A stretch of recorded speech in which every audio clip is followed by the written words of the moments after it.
We'll go live on YouTube. Yep. Can you say something? Da, da, da, da. Guys, if you can hear us, let us know how the audio is. Aladdin, motherfuckers! I'm singing the song. Yeah, we from the can see Dictator. you. Oh, hi, Prena in Hey, Facebook everybody. is telling us that we can see us. But how's the audio? The audio is there we go. I don't know. Hold on. Let me hear it. Yeah, sounds good. Sounds Awesome. good to me. Oh, hi, Mike. Mike is saying hi, everyone. I see Hazem. Oh, I see Ali, and I see Prena on Facebook. Okay, I think we're ready. Drew, did you make the post? We are. Oh no. Oh, I'm seeing it. Just I'm played hearing it. some echo, Ali. Yeah. No, that was. not. Oh no, that's not. I muted it. Yeah, that's fine. All right. So, Hazem is saying sounds great. Uday is saying audio good. James is saying, hey boys, glad to finally be able to be here. Oh, hey James. Nosantara is saying hey. Audio Prena is saying audio is fine. Well, let's begin. All right, Drew, when you're ready. All right. Hey, okay, All yeah, right. I'm just sharing stuff out right now. Okay, I'll Sure. start. I'll start while he's sharing. All right, Yeah, go thanks. ahead, Ali. Welcome, everybody, to yet another episode of Secular Jihadists for a Muslim Enlightenment. Now, you know our previous title was Secular Jihadists from the Middle East. Well, this is going to be a kind of this is going to sort of bring that to life now, and this is going to be a really fun episode. So, first of all, I want to say that we have our a repeat guest on today. He's been here before, Drew McCoy, Genetically Hey. Modified Skeptic. Yay. Welcome back to the podcast. I'll let you get back to what you're doing right now. The reason he's here is because Armin and Drew. Armin is an Iranian ex-Muslim atheist, and Drew is an ex-fundamentalist Christian. They both recently returned from the Holy Land, and so they went to Israel and Palestine. They spent quite a few days there. They got a lot of video coverage. They did a lot of interviews. They went to all kinds of places, so it wasn't just the usual places that people go to, but they went to Jerusalem. They also went to Ramallah.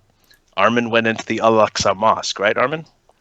Yeah. Right inside the Aqsa, and inside the dome as well, which was actually ask me again about that. Because you're Muslim, because you used to be Muslim. That's why you were allowed in there. Well, no, not because I was used to be a Muslim. They don't. That's the worst kind of person. No, because they thought you were Muslim. No, because I passed all their tests and they thought I was a Muslim. Okay, we're gonna get into that story. So we got this is just giving you a taste of what these guys did. So they went there. They went to pretty much all these other sites, and they've got video coverage like Genetically Modified Skeptic. You go to his YouTube channel. He's got some amazing video coverage from there. And Armin is also working on. Is this what Ideas Unboxed? Right, Ideas Unboxed. The edited footage with Drew's amazing commentary is going to be on Genetically Modified Skeptic. After it's already posted there, I'm going to post some more longer version, less edited, without commentary. The whole thing, more of the more of the videos on Ideas Unboxed. But everything will first be released on Genetically Modified Skeptic. So this is going to be pretty amazing. So you guys, you met Hasidic Jews, you met like fundamentalist religious people, you met atheists in Palestine, so the thing is, it's full of stories. So what we're going to do today is we're just going to kind of talk about it. We're just going to sit and there's going to be a casual conversation about these guys getting back and just talking about their trip and all of the stuff they got into. This is probably the most that I'm going to talk right now in this podcast episode that you're hearing right now. I feel like the rest of it is just going to be these guys. No, ask us questions because that gives us direction. Oh yeah, I'm definitely going to ask you questions. So before we start, just want to let you know, for people joining us for the first time who haven't been here, this is we're called Secular Jihadists for a Muslim Enlightenment. The website is secularjihadist.com. We have a Patreon account, patreon.com/sjib. You can also go to the website and you can donate in other ways. If you want to support the show, you can do it for as little as $1 a month. If you can't support financially, that's great. We still want you here. Share the stuff that you like. Share it on your social media networks, your Twitter, Instagram, Facebook, whatever you have. Anyway, we'll get to that. But so first question. I guess either of you, why did you decide to make this trip? I mean, I already know the answer, but what is this? It's like this, I haven't really seen this done before, where two atheists, especially an ex-Muslim and an ex-Christian, go together to go to both Israel and Palestine for a trip. What did you want to get out of it? So, well, honestly, the very beginning of the story starts with me being on Secular Jihadists, actually. Right. Essentially, you know, I come on here, which I was excited to be on here. This is like my favorite podcast, and so we hang out and talk and everything. And then afterward, you know, I'm like a fan of Armin, and I didn't know exactly how it was going to come off, but I tell Armin, you know, hey, I have sponsors and stuff that like help me with travel expenses, and if you ever want to do a project sometime, you know, I'd love to fly up to Canada or to New York, or you know, if you want to go like pester some Mormons in Utah, like cool, we'll do that for Ideas Unboxed. Like it wasn't like for my channel. I'm just like, oh, I'd love to like just collab kind of thing. And he's like, oh, okay, yeah, that sounds good. And I thought like, you know, who knows? Maybe I'll never hear from him again on that, but we'll see. Well, not that long after that, Armin, like, first of all, if you've ever like worked with Armin, you know that he is all about keeping things quick and efficient, and so he only sends voice messages. And so it's like I'm like taking a shower, to be quite honest. Like I was like taking a shower and like getting out of the shower, just like wrapped in a towel, and then I see like 5 to 7 messages from Armin Navabi, and I'm like, oh shit, okay, I need to watch this, or I need to listen to this. So I listened to it, and he's like, yeah, so remember, how do I say this? How you told me how you have like sponsors and stuff that, you know, go, you want to do exactly what his voice messages sound like. And you got it down. That's exactly what it is. Yeah. And then he's like, yeah, so I know a guy who's filmed with me in New York. I don't know if you saw the video from New York that we did where we went to like the Chabad place, like it's like a Hasidic Jewish place. Yeah. And he's like, yeah, so he's going to be in Israel, like visiting family. So it wouldn't be as expensive. This is just an amazing opportunity, you know. And he's like, if we could get out there, we could make just groundbreaking documentaries and just go out there for like a week, or hopefully a little bit more than a week. But yeah, I mean, he's like, we can do that, and we can post on Atheist Republic about like getting a place to stay. And I was just like, I mean, I was talking about like going to like Toronto, but this sounds good. Like we could go to Israel. And so I contact my sponsor. My sponsor's like, yeah, yeah, you're gonna do this. And I contact Armin, and like within a day we like knew that, yeah, this is gonna happen. And so we decided to go because it's just, I don't know if it's really happened before. Have atheists gone to the Holy Land to shoot documentaries and no. Have documentaries been shot there from a perspective that isn't either religious and has a religious bias, or just about like religious studies, or about like architecture or something like that? No, this kind of thing hasn't happened yet. Been stuff that's done. I told you there's a book coming out where there's atheists who went to Israel and Palestine. He mainly wrote about the architecture and talked to some scholars and stuff there, but like an ex-Muslim atheist and then an ex-fundamentalist Christian, you know, these two atheists going in, and especially with the kind of sense of humor you guys have and the kind of irreverence that you guys have towards religion, that kind of like balls out, you know, hardcore, unapologetic, okay, yeah, we're atheists in the Holy Land type thing. No, I've never seen it. So I think that this is, and I've said this before, so I'm actually going to say this out loud. I think you guys are, the covers that you guys have, you're sitting on a gold mine, and I'd love to see all of this stuff come out, maybe in the form of a full-length documentary. But that's just my wish. I don't know if that's going to happen. Or pressure on you guys. That's it.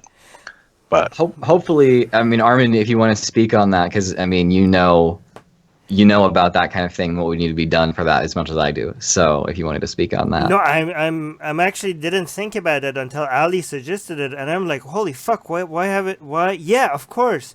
I mean, I've seen full-length documentaries done with much less than we have, and we haven't even released a fraction, like less than 1% of what we have right now, right? No, but you know, But you know what's really good about your footage? Sorry, Armin, I'm interrupting No, you. What I have to talk about what's really good about it is that there is a feel to it. There's an attitude to it, right? It's Right. not just it doesn't sound just academic and just describing this or that, but there is a feel, there's an energy to it that is actually really, really compelling, and it makes you want to watch what's going to happen next. By the way, Zara is in the YouTube live chat. Shout out to hey, Zara. Love you, Zara. We have, She's there. We should have her back on at some point. Yeah, we're supposed to have her back Adam on Facebook is saying yes, a full-length documentary of this trip. So there's Adam is saying yes, please. Let's have a full-length documentary. Right. Yeah. It's not. Yeah. We need editors. By the way, there are some people that have volunteered editing to us, but we'll see. Oh, and we have to give a shout out. By the way, when you said the person that Drew was referring to, which I said he's already going to Israel. His name is Jeremy, and one thing I regret from not doing on this trip, and next time, I think it's not our fault because Jeremy was not comfortable with it, but next trip, if we ever do it, we're going to turn the camera on a little bit behind it, like on Jeremy himself, on the cameraman, because he's such a great person. And I think now he's getting a little bit, more okay with actually having a camera on him. But he's the Jewish, so we had the ex-Christian atheist, ex-Muslim atheist, but we had a third person that was part of this trip the entire time. And he did amazing work, and I don't know how I can tell you. His name is Jeremy. As expected, the Jewish guy is the guy who funded it all. So there you go. No, he didn't fund it. Well, I mean, the guy who funded it all does have a Jewish name, and he went with us as well. I know, I'm kidding. So this whole podcast is funded by Zionists. So Jeremy is the Jewish atheist that was the third part of this documentary. He was with us, and he made the whole experience a lot more fun. So he's actually the person in the picture of the cover. And I also included in the YouTube version of this, I included a link to his organization. If anybody ever wants to do a project like this, whether for filming and editing, Jeremy is the guy to go. So check the link in the description. He's fucking awesome.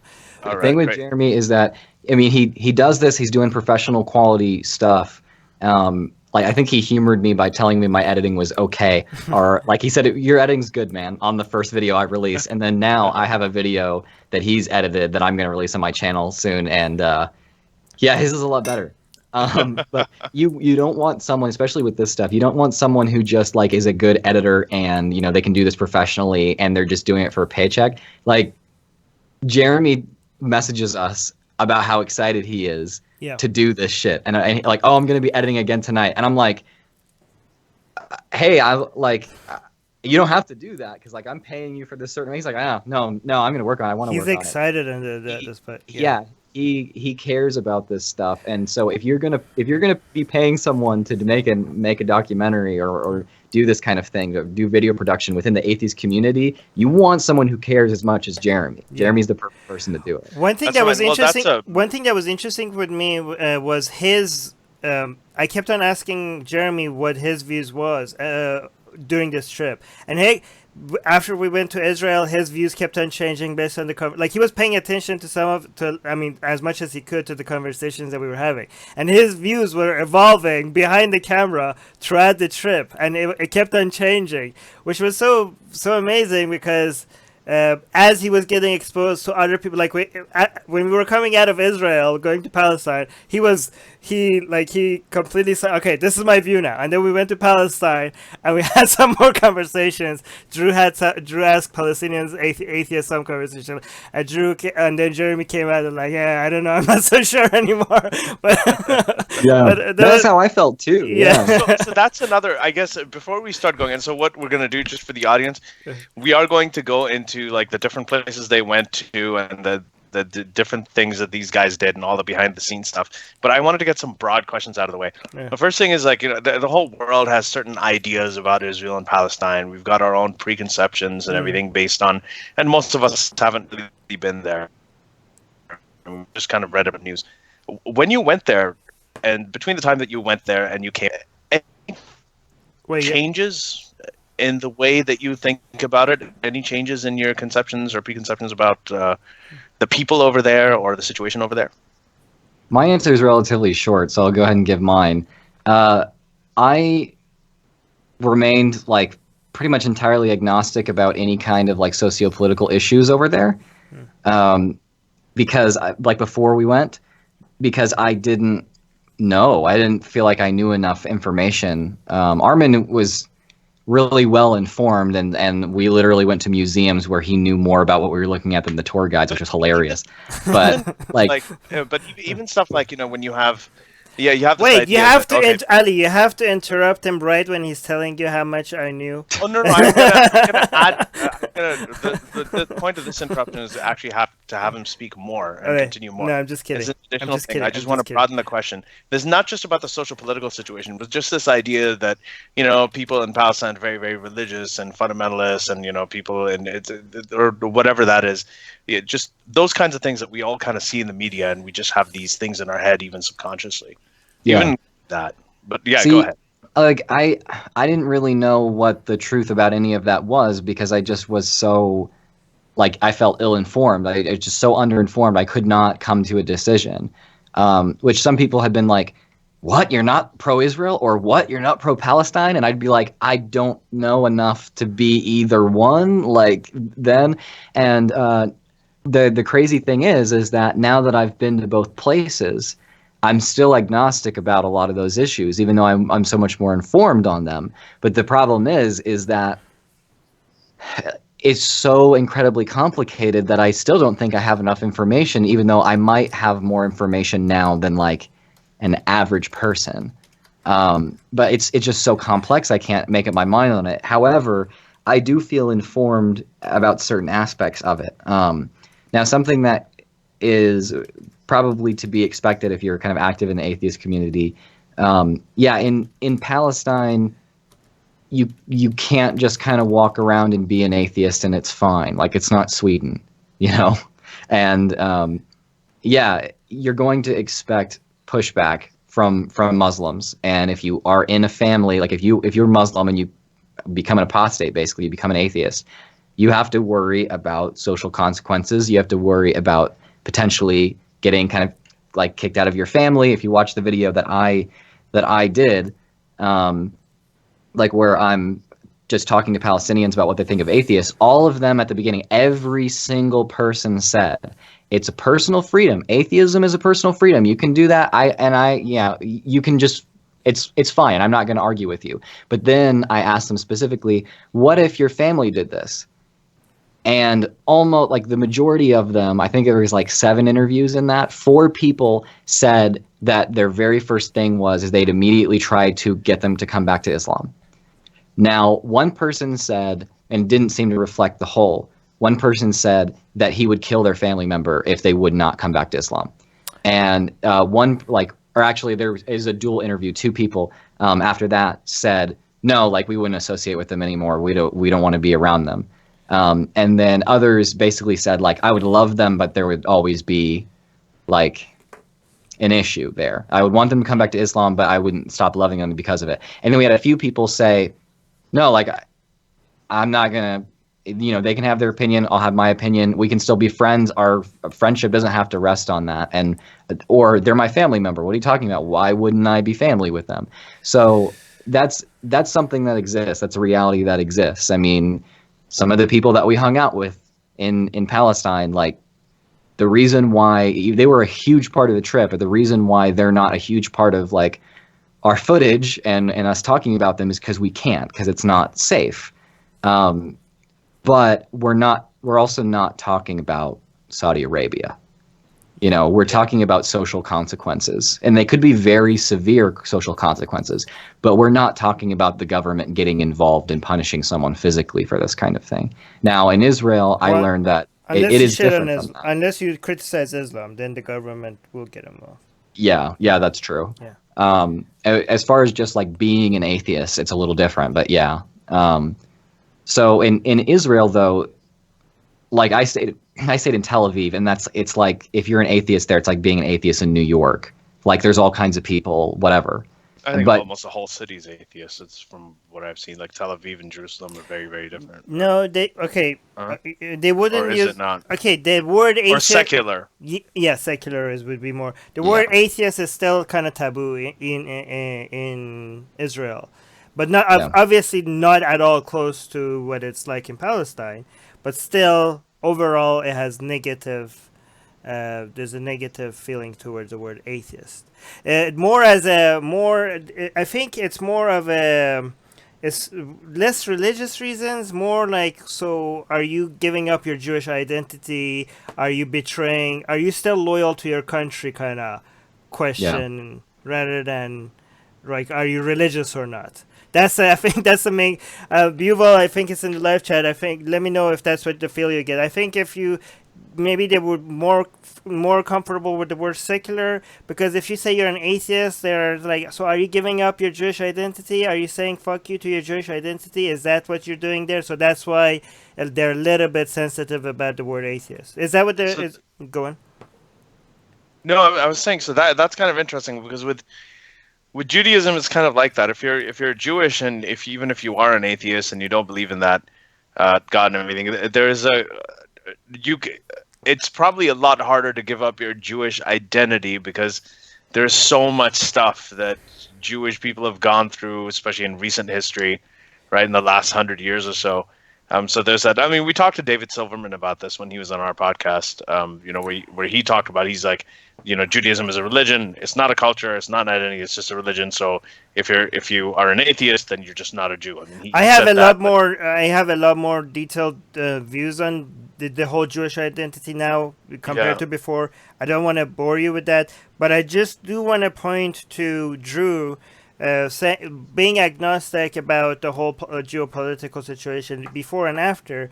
I just want to point out that this is Drew being a true skeptic, because when Drew says that he didn't have information before, so he wasn't taking a position, the truth is that a lot of people already have taken a position with much less information that Drew has, right? But even coming out of this whole trip, I think Drew comes out of this trip with a lot more information than the average person. All right. So right now he has a lot more information than most people about the geopolitical situation. Right. But he's still not agnostic about it, because Drew is a true skeptic. Right. He still thinks that he still doesn't have enough information to be able to. And to be honest, like, when people tell you to pick sides, it's just, I think that whole thing is a stupid question. Like, can you give me a specific, like, I always think, like, you can't just take sides on the whole thing altogether. You have to examine each. It has to be issue by issue. Issue by issue. Yeah, exactly. Like, it has to be make me take a side on a specific position, on a specific policy, on a specific action. Don't just group the entire thing into Palestine or Israel or something like that. Like, tell me what specific action you're talking about, then I'm going to take a side on that. But you can't just group so many random things together like that. And just that's always been my thing. And I always say, if you're going to ask me to pick a side, I'm going to choose hummus, because they both love that. Very actually, that's a very good. Okay, so there's so much that they could. There's so much. I think this whole war thing should be an Iron Chef situation, because the main issue is who has the better food. Okay, because they all have the same kind. The Arabs and the Jews, they have the same kind of food, and we couldn't pick which one.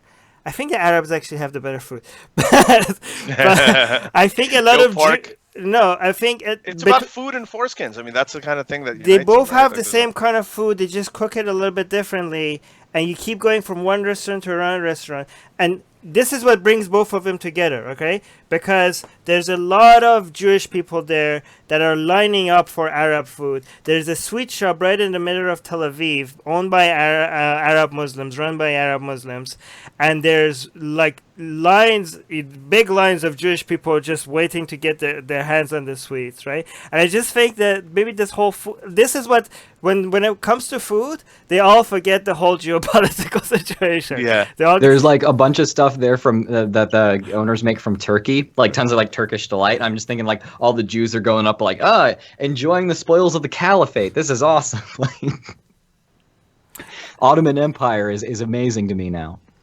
Another thing is, that's another thing that is interesting with regards to the food. For example, when Drew and I were in Jerusalem, there was on Sunday on Shabbat, right? Shabbat Shalom. I keep on people yelling at each other, right? So on Shabbat, everything is fucking closed in Jerusalem. Yeah. It's not like Well, Tel Aviv, like there's a lot of stuff closed. But I imagine Jerusalem's even worse. Oh my, no, Tel Aviv, you could find food, okay? I think in Jerusalem, if you don't have a car to leave Jerusalem, you will starve to death if you don't already have food in your fridge, okay? Because there's nothing open, right? And it's very interesting. What? Not much? Yeah, it was so... we were driving around for hours, right? But there's a neighboring Arab city to Jerusalem that everything is open because they're not Jewish, they're Arab. And all the secular Jewish people from Jerusalem just go there. Go to the Arab city for food. And this that really does bring them together, doesn't it? Yeah, so so they take advantage of their Arab neighbors when their Jewish shops are all closed. So yeah, this is you need to this whole food thing needs to be used. There needs to be a national competition between Arabs and Jews on food, like who makes a better hummus, and then you have international judges showing up there that are neither Jewish or Arab, and just bring it to Israel, and just have the war like that. This is going to be. So you've had this documentary idea that I'm saying I'm going to pitch another thing. You guys should go and pitch this idea to with the Food Network. Right. Where they have, how they have those shoes. Do an Israeli-Palestinian. Israel versus Palestine, Iron Chef style. Who makes a better food? The problem is that if Gordon Ramsay comes in and he sides with one, he's going to get called anti-Semitic in one way or another. That's what the problem is. I gotta say, but Armin, that is a really, really good point, Armin, and this is the article that I wrote some years ago on HuffPost. It was the same thing. It's about the issue. I mean, are you talking about Hamas and do you want to take a side on Hamas? Well, that's going to be a very different issue. And then if you're talking about the settlements. I mean, of course, there are easy issues to take sides on, but it's issue by issue. You can't be the whole pro-Israel, pro-Palestine thing just doesn't make sense. When do you talk about being pro-Sweden or anti-Finland? I mean, these are. It's just definitionally tribal. I just want to correct something. James is saying there is a restaurant open on Shabbat in Jerusalem. Yeah, there is, but they're so rare that we couldn't find it, right? They're very rare. I'm sure you could find some, right? And the one actually that we did find, every fucking seat was already taken. Because gas stations. You can get gas station food or something. 7-Eleven taquitos. The religious Jewish people, they wouldn't even press the button on the light on Shabbat to be able to cross the street. Did you know that? Okay, it was weird. But one thing that I think, Drew, you could comment on this one. A lot of things that we notice regarding the position that you take, there's a lot of small little things that you notice that just a lot of people from outside, they have these narratives that just goes against everyone's narrative once they notice, and Yuval can in the live chat could speak to this. We met a lot of Zionists, identifying Zionists that are against the settlements, right? Yeah. I mean, if they would say of course I'm a Zionist and I'm against the settlements, but to us they're like, okay, Drew, there's so many examples like this.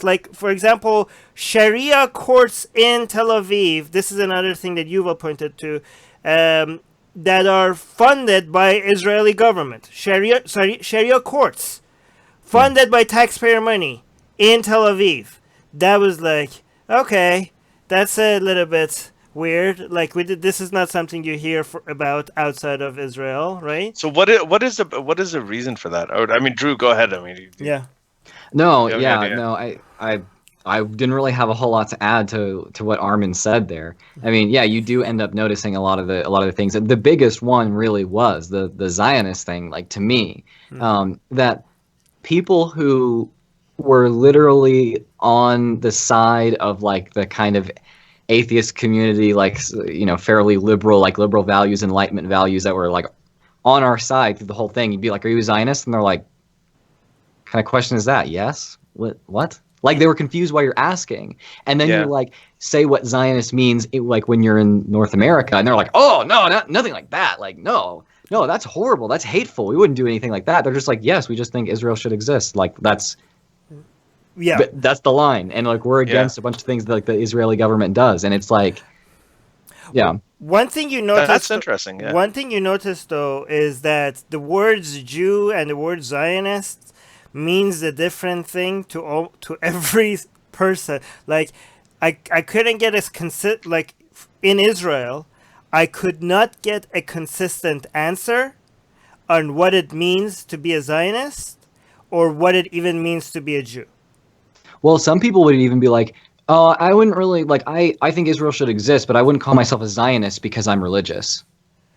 And we're like, and they're like, but yeah, like Zionist means like you're like an atheist, like you're a militant, like a non-religious person that wants to take over Israel. It's like the people who get atheism and communism confused. Like you have to be like a Marxist. Yeah, there's a lot of. I mean, there's a large sort of Hasidic Jewish community. Many people in New York, like that Rabbi Yisrael Weiss, or I think that's what his name is. He's a guy who showed up, who went to the Ahmadinejad Holocaust Denial Conference. But there's this community of them that the Orthodox Jews who are just against the whole idea of even the state of Israel. I mean, they're virtually anti-Zionist. So it's really too. Yeah. There's a I think you're right. Like the definition of Zionism is just very, very different for a lot of people. I've noticed that too. I've noticed that even here. One thing that makes me hopeful is that a lot of Palestinians are actually surprised by some people that in Israel that are anti the settlement. Like you would think that a lot of them would know, but I think that a lot of them are actually surprised that there are a lot of Israelis that are against the settlements. And a lot of Israelis are actually surprised about the people in Palestine that don't hate Jews, or even people that are atheists in Palestine. Atheists in Israel were surprised of how many atheists we found in Palestine. So I think these kind of surprise shock things is good to maybe build connection. Like I really think that we should be able to build a network between atheists in Palestine and atheists in Israel. I think they should be able to build a I know they're not going to get along politically. I'm pretty sure they're still going to fight on that. But there's something that's the conversation started, I think.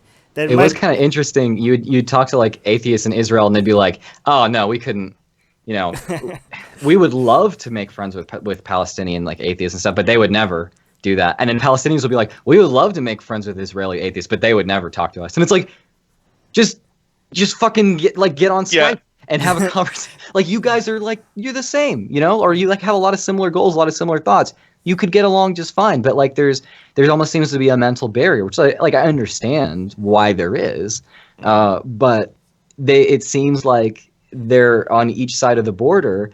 There's like this psychological barrier as well, like with the border carries along with it like a psychological barrier there. Yeah. One thing that was very interesting to see, and I don't know if this represents most people in the West Bank or just the ones that we saw, at least the atheists that we saw, is that the people in West Bank think that the Palestinians in Gaza are a little bit like extreme. Like yeah, too extreme. Yeah. Like I think they're constantly they're fighting. I know, but they think like those are like, I don't even think that they see each other as part of the same group. Like they're like, yeah, you can West Bank, it's fine, but don't go. Okay, so Israelis told us not to go to West Bank, and we went to West Bank, and it was fine, right? But people in West Bank told us to never go to Gaza Strip. Yeah. And they're like, no, those are the crazy Palestinians. They were okay, the Palestinians in West Bank were shitting on the Palestinians in Gaza Strip, okay? Yeah. That was weird. That was interesting. It's so funny. I got so many different reactions. I never told you guys, I never told Armin and this, but so when I was getting taken to the airport, I got a really, really racist cab driver on the way there. He was like talking about how like Arabs are like dogs and they're disgusting. And I was just sitting there being like, I just want to get there, man. I literally don't even have a voice because I was so sick. And I was just sitting there being like, yeah, I just turn here, this is the exit, like, you know. And but then at the same time, and then he's like talking about because a missile was shot at Tel Aviv while I was staying in Tel Aviv, and that like prompted him to do that, like to have that whole like tirade when I was like not interested in having that conversation in the least, and was not agreeing with what he was saying.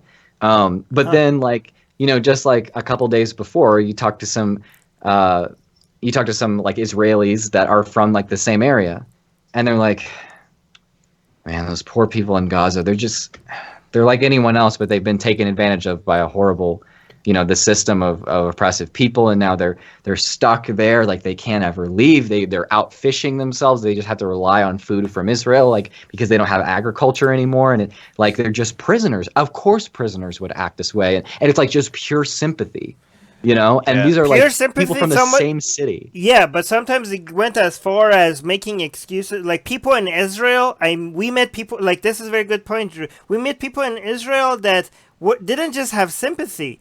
They were going as far as making excuses for terrorist attack, for Palestinian terrorist attack. That's the Jewish people in Israel that were saying, of course, if people are treated like that, they're gonna have terrorist attack. We're like, this is like the kind of stuff that we don't see, that you don't think that you would hear in in the middle of Tel Aviv. Armin, I'm not saying you're right, though. By the way, I'm just saying this was our observation. No, I know we totally get that. But so you've said a couple of things that are actually really fascinating. So first, you said that there was a lot of people in Israel who were opposed to the settlement, and then you said there are people in Palestine who had no idea that there are people in Israel who are opposed to them. There probably are people in Palestine who have no idea that there are people in Israel who think that they don't have any way out except for terrorist attacks. So, did you notice that? Because we hear all the time that if you want to understand about anything about Israel and Palestine, talk to the people on the ground, talk to the people who live there. But do you think that it sounds to me like the fact that you guys don't live there and you went there and you saw everything from both sides, maybe you have insights that are different from the people who've been living there for a very long time. Do you think that you had some of that? Yeah, but it's to be fair to the Palestinians, they don't get the option to leave. They're kind of like to go to talk to people in Israel. Like that's not like an option. But I mean, they can do it on Skype and stuff. And also, people in Israel, like they're constantly told not. I mean, I think we were told that it's illegal for Israeli citizens to go to West Bank. Like we could go to West Bank. I don't know how true that was because nobody checked our passports crossing from Israel to Palestine. Yeah. By the way, Drew, but they checked everything when we were crossing back from Palestine to Israel, but not the other way around. We could just walk right in. But Drew, do you want to tell the people about the experience you had coming back to Israel? So I was told we're going to the West Bank today. Hey, Drew, make sure you grab your passport. So I'm like, okay, I'm going to grab my passport. And I'm like, okay, get my jacket and all this kind of stuff. I'm ready to go. Take my passport, take a protein bar, whatever. And I leave and I meet up with them for breakfast and, we head out. And so everything was all great. Like getting in, I mean, we had no security. Literally, we just had to walk through like a turnstile. Like that was it. And we're coming back and it's dark, by the way. And a lot of the bus routes like end pretty early for my standards, at least like being in the US, And so we got to go through a checkpoint to get back in, which I'm like, yeah, no, okay, it's Israeli security. There's all these like Israeli soldiers and stuff standing around like checking people's passports and stuff. And so Armin and Jeremy go through and have their passports checked, and it was relatively quick once we finally found the correct place to get that checked. Yeah. And some Palestinians actually really helped us. They were very nice, very helpful. Like we were helped like everywhere we wanted to go. People were like begging to help us, and not even like for money necessarily. That's one thing I've heard about people who go there. People just say everyone is really, really helpful. Both in Israel and in Palestine. As soon as people saw that we were kind of lost, somebody showed up and like, hey, can I help you? Both in Israel and Palestine, we were like it took us every time just looking around like we're looking like lost people. There were people showing up trying to show us the way. It was amazing. Yeah. But go on. So we walk in and Jeremy and Armin go through the line and we're we're at a big row of turnstiles. Like, think about it. It's kind of like getting someone checking your passport at the airport. Just like a bunch of booths where there's like glass and there's like an agent in there that looks at it, asks you a question or two, and you go through a turnstile to be done. And so they do that, and I'm the third to go through, and they're checking my passport, and they're like, visa? And I'm like, what? What do you mean? And Armin's like, Drew, you don't have your visa? And I was like, you told me to just bring my passport.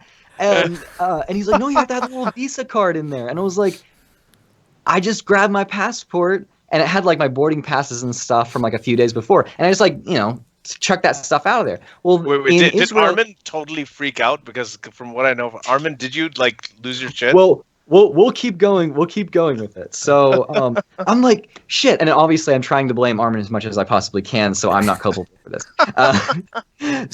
But in Israel, they don't stamp your passport with the visa, like to let you in. They give you a card so that if you ever try to go somewhere like Iran, for instance, you have a U.S. passport, and they're like, oh, U.S., it's okay. Yeah. Like, there won't be evidence that you went to Israel, because then they wouldn't let you in. Yeah. So Israel gives you a little card, but that card was not in my passport, because I should have known, but I didn't realize.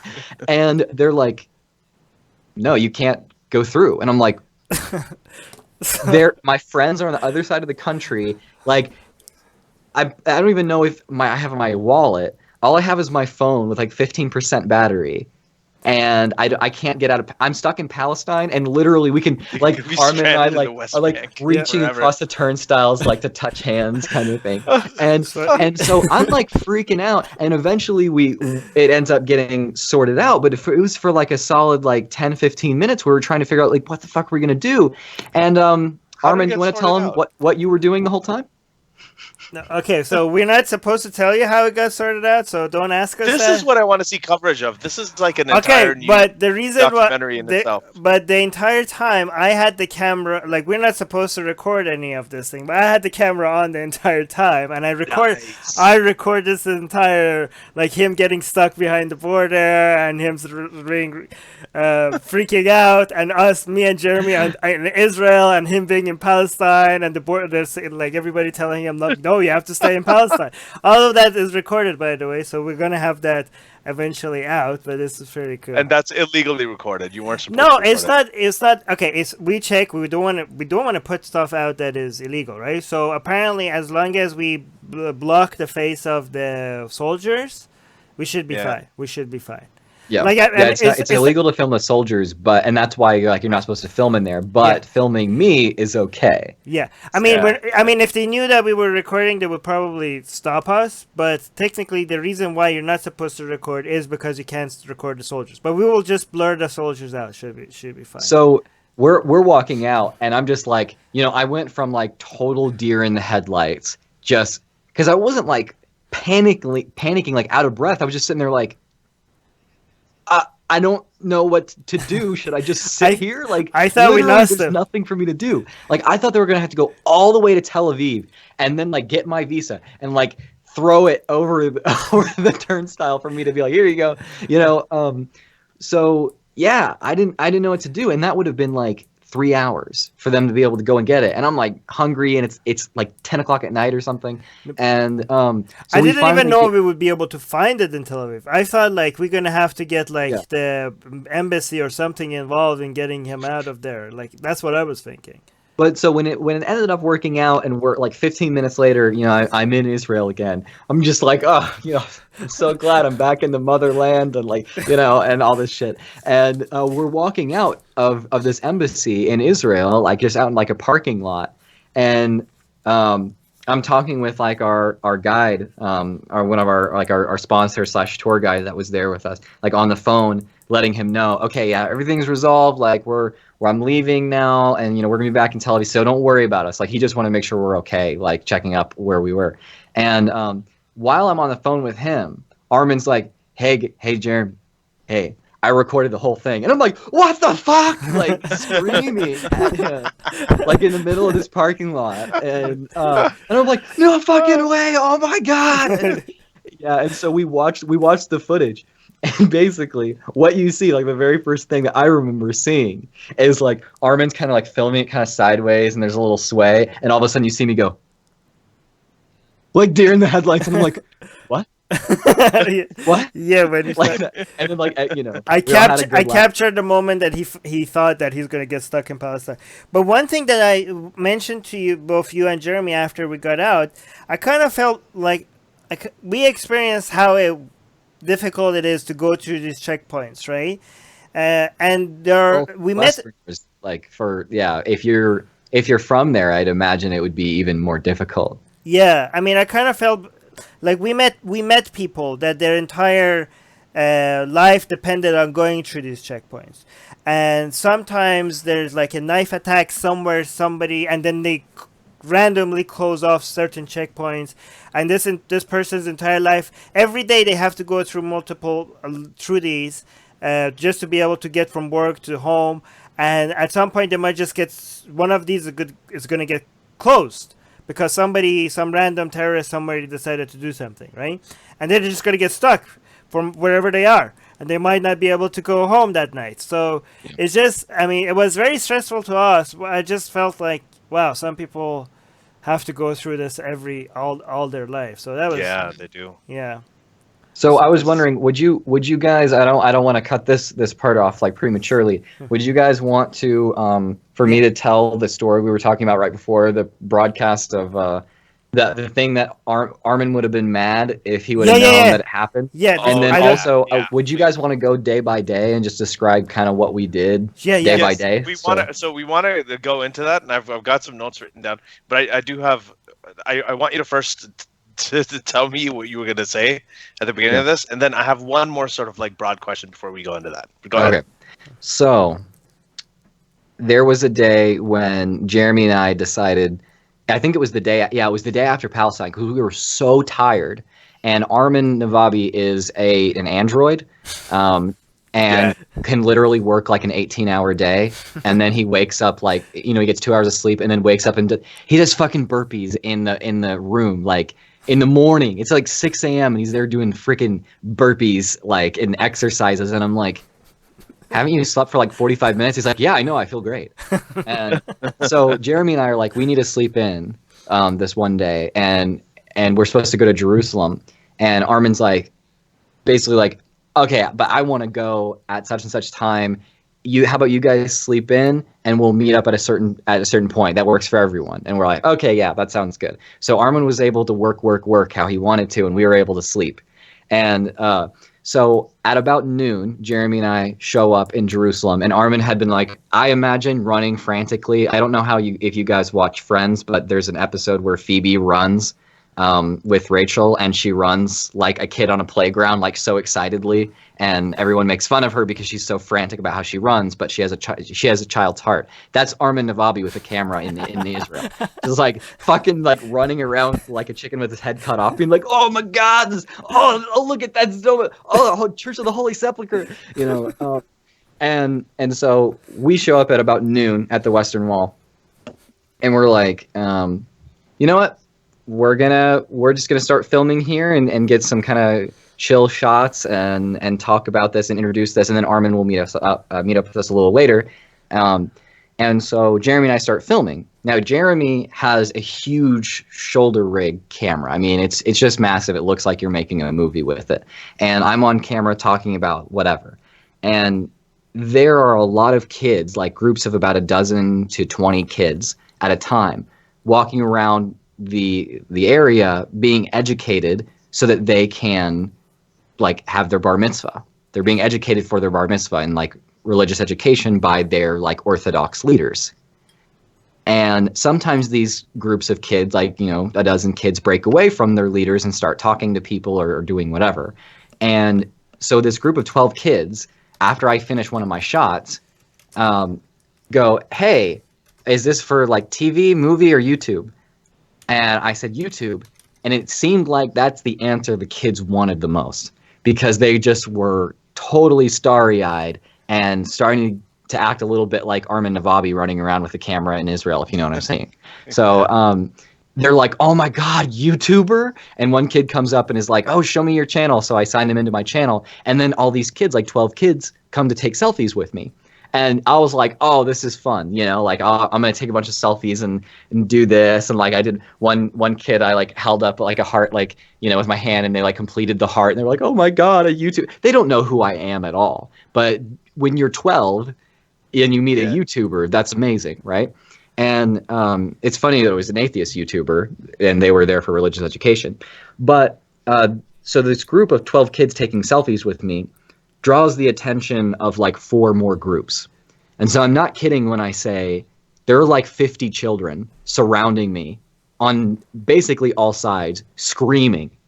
And they don't know who I am. They have no clue who I am. They are not included in the 150,000 subscribers that I have, I can guarantee you. But they all want selfies, and they all want to like, get my channel and whatever. And it gets to the point where the only way that I can get out of the crowd of like 50 kids, with more coming in all the time, is to like be like, okay, I'll take your selfie, and like walk in a direction where the crowd is thinnest so that I could get out and walk away. Because we were spending too much time doing that. We wanted to film more. And so I'm strategically working my way out of this by taking pictures and signing people into my YouTube and whatever. And what ends up happening after that, when I get out of the crowd, is we want to do like a walking shot. So I've talked to Jeremy. The crowd of kids is still there, and I'm outside of it. Jeremy's outside of it. He starts rolling. I start walking. Well, guess what happens at... Is this next to the wall? Yeah, this is next to the wall. The western wall. So, okay. Yeah, the western wall. So I start walking toward the wall. These 50 fucking kids start following me to the wall. And then all their leaders and stuff realize all these kids are following this person with the camera. And I'm like, they're being so loud and they're screaming. I'm like, I can't get my shots. And so a couple of kids actually start getting like right next to me and being like, like this, which it's illegal to record them. Like, I can't record minors, you know what I mean? Like, and I can't do that. That would be their parents' permission. I need that to be able to use any of that footage. And so eventually it gets so bad, and there's so many kids flocking around us that I have to turn on I used to like I was like in social work. I had to turn on my social worker voice and turn around and basically be like, guys, I want everyone to put their eyes on me right now. I need to get my shots. This is work. I tried to respect what you wanted and humor you guys and have fun. That's what you guys got. Everyone got a selfie with me and, saw my YouTube channel. Now I have to work, so I need you to go. Does everyone understand? And like a few kids are like, okay, and they start to walk off. And then some kids in the next shot run up and are like, oh, penis, or like something like that in the shot. Just hilarious because they're like Orthodox Jewish kids. Or just like, imagine little Ben Shapiro is coming in being like, penises don't care about your feelings. Like on... And so, yeah, eventually I'm like, there are these two 12-year-old boys, and I'm like, guys, you have to leave now. This is not acceptable. And they're like, oh, shit. Like, and so then they leave, and I'm like, well, that was 15 minutes or at least 15 minutes of footage that I'll never get because I'll never get back because we were like flocked and swarmed by kids. And we had caused such a ruckus that like everyone was looking. And that wasn't what we were trying to do. Now, if Armin would have been there, he would have been like, Drew, no, see, we're drawing attention, we're ruining our shots, we're wasting, so we could get such good content. Like that's what Armin would say. But think about the content. There's so much good content we could be getting right now, but instead you're taking selfies with kids? What? Which Armin would have been correct, for the record. However, I like to make fun of Armin because I make fun of people that I love the most. So I think I give you guys. I feel bad because I think like I was a little bit too strict on you and Jeremy.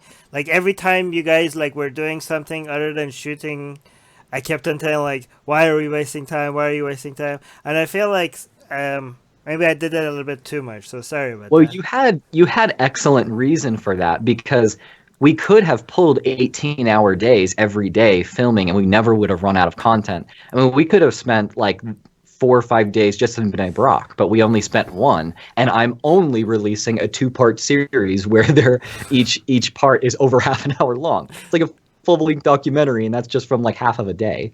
Yeah. But yeah, no, you're perfectly justified in doing that. I just also like to make fun of the people, like I said, that I love the most. So, Yeah. So I want to ask one more question. Just so the Armin, you came from obviously a religious background. There was a time in your life you were very religious.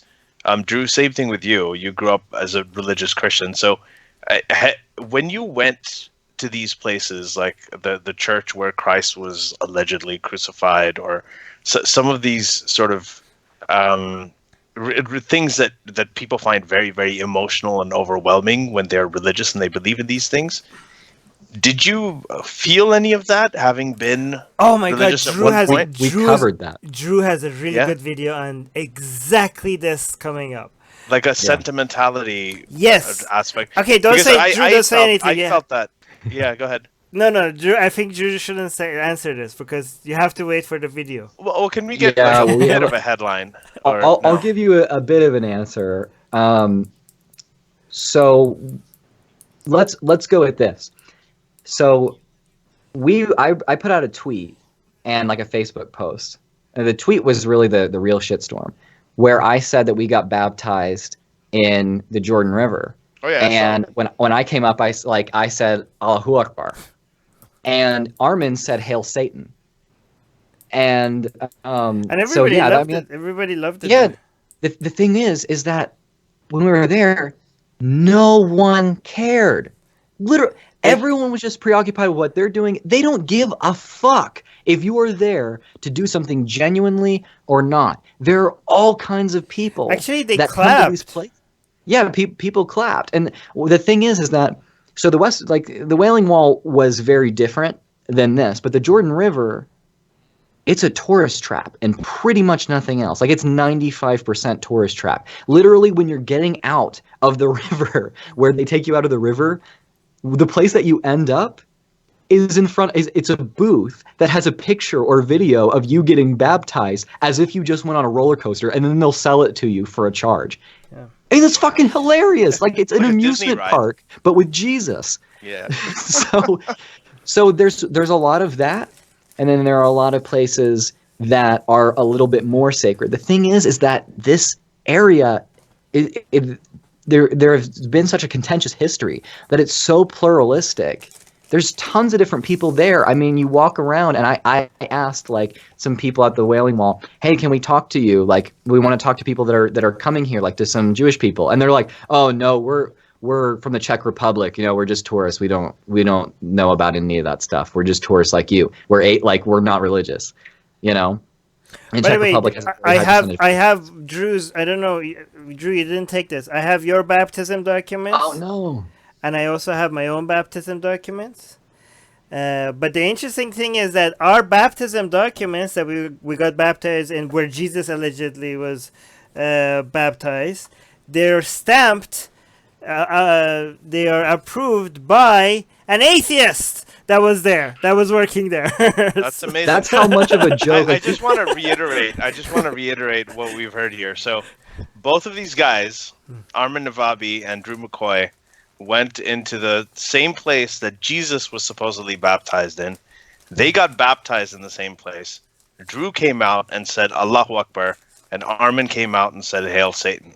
And we got official baptism documents signed by the people that were working there who were atheists. Now that has never been done in a documentary of any kind that I've ever seen. The difference is that everyone there was like, no one gives a fuck. Like no one cared that was there. Even the religious people that were there, like, yeah, they can do their own thing, whatever. I'm not gonna like be bothered by that. And you know, we shook hands with them, whatever. Like gave them hugs, and I talked to the guy who baptized me. He didn't care. And then I go on Twitter and tweet about it, like, oh, haha, this is just like a stupid junior high level joke, you know, whatever. It's just like, you know, taking the piss out of it. Whatever. Who cares? And like CNN, people that have been commentators for CNN were saying that I was like being this huge, massive bigot who's obviously religiously illiterate and all this kind of stuff. And like, why would you offend people like this? Oh, you think you just disproved Christianity with your joke, and like this is what atheists represent, and like all this kind of stuff. And I'm like, it was a joke. No one got offended, but then I put it on Twitter, and a bunch of people from America see that, and they're offended on behalf of people who aren't fucking offended in the first place. That's classic, isn't it? I mean, that's like what happened to the XMNA thing, like when when you guys went and talked to all those Muslims, and the Muslims were perfectly fine talking to ex-Muslims, but all these sort of white communists were pissed off. Exactly. So, you know, what are you going to do? That's Yeah, that's their just how it official is. I mean, their job is to be offended on behalf of people that are not for protecting people and on behalf of people that are not offended themselves. Yeah, but I met no one there that was so inarticulate or sensitive that they couldn't defend their own ideas and make me think, yeah, I mean, this is a self-sufficient person who can, yeah, I mean, you can, of course, oppressed people need allies wherever they are, but they didn't need to be babied and taken care of. I mean, all these people, given the right channels, could totally defend themselves and kick ass doing so. Right. yeah, it's okay. By the way, I wouldn't go by Twitter outrage. Drew and Jeremy pulled a prank on me, which was not funny at all. Yeah. Right? Which one? That was like the worst prank ever because it was about what I cared about the most, which was the content. Like I had some really good footage going. You know, finally. Are you talking about Nazareth? Yeah, in Nazareth. Yeah. Like that was our only footage in Nazareth because we got there late, and I got some commentary and recorded, and they're like they came and said like, oh, sorry, none of it was recorded because the card was corrupted. That is fucking hilarious. Well, did you get that on video? Did you get Armin's I reaction really on wanted video? to. I really No, like that was what we were supposed to do, but we didn't coordinate it well enough because we were coordinating this whole thing in whispers while Armin was thinking that we were paying attention to I him. really wanted to snap at them, but I didn't. So what happened is that we were in this store at it was like 8:55 p.m. and the store closes at 9, and we're getting a bunch of footage in Nazareth, and then we're in the store, and this is supposed to be like our last footage of the day, and then we're like gonna go get something to eat and leave, and we wait until the shop owner literally starts like removing things from the shelves, and he's like starting to get the keys to lock up the doors, and he's about to tell us to leave. And like right then, when Armin realizes we have like 30 seconds left in here, I go up to Armin and I'm like, hey, Armin, Jeremy's got to tell you something. And Jeremy's like, yeah, I'm sorry, man. We didn't get any of the footage of Nazareth at all. What? And Armin just sits there, and it was total deer in the headlights, just like me getting stuck in Palestine. And I thought he was going to be like, what the fuck? Oh my God, we worked so hard. And then he was just like, okay, guys, we have 1 minute left in the store. Let's go re-record this. He was such a good sport about it. And then we told him, no, Armin, it's okay. We got it. We got it. And he was like, oh, thank fuck. Like, Right. All right. So now let's go through your trip. I mean, we've already heard like snippets of it the whole time, but Okay, but I want to make sure that while we go through these, there's two things I want to make sure we cover: our experience in a bar in Palestine. Like Drew, I want you to make sure you tell that story, and also the Dome of the Rock. I want to know about. Okay. As well. Like I think, but by the way, did you guys actually have footage of when you got baptized and came out, said Allahu Akbar and Hail Satan? oh yeah, Yeah. that was definitely All right. recorded. Have you put it out yet? You haven't put it out No. yet, right? No. Not Oh yet. God, I can't wait for that. But anyway, so you go into so you landed obviously in Tel Aviv, right? But what was the first place you went to? Well, we just went to stay in Tel Aviv to the apartment. Armin, you were gonna. Yeah, actually, before we went to the apartment, can I tell you about arriving at Tel Aviv? Because first of all, Yeah. That was a big deal for you. So no, yeah. I mean, I recorded it on my phone because nobody was recording. Because for me, that was like, what the fuck? I'm in Israel. Because like I don't know, I really don't know how to communicate this. And I actually mentioned when I was recording myself in the airport that I don't know how to communicate this.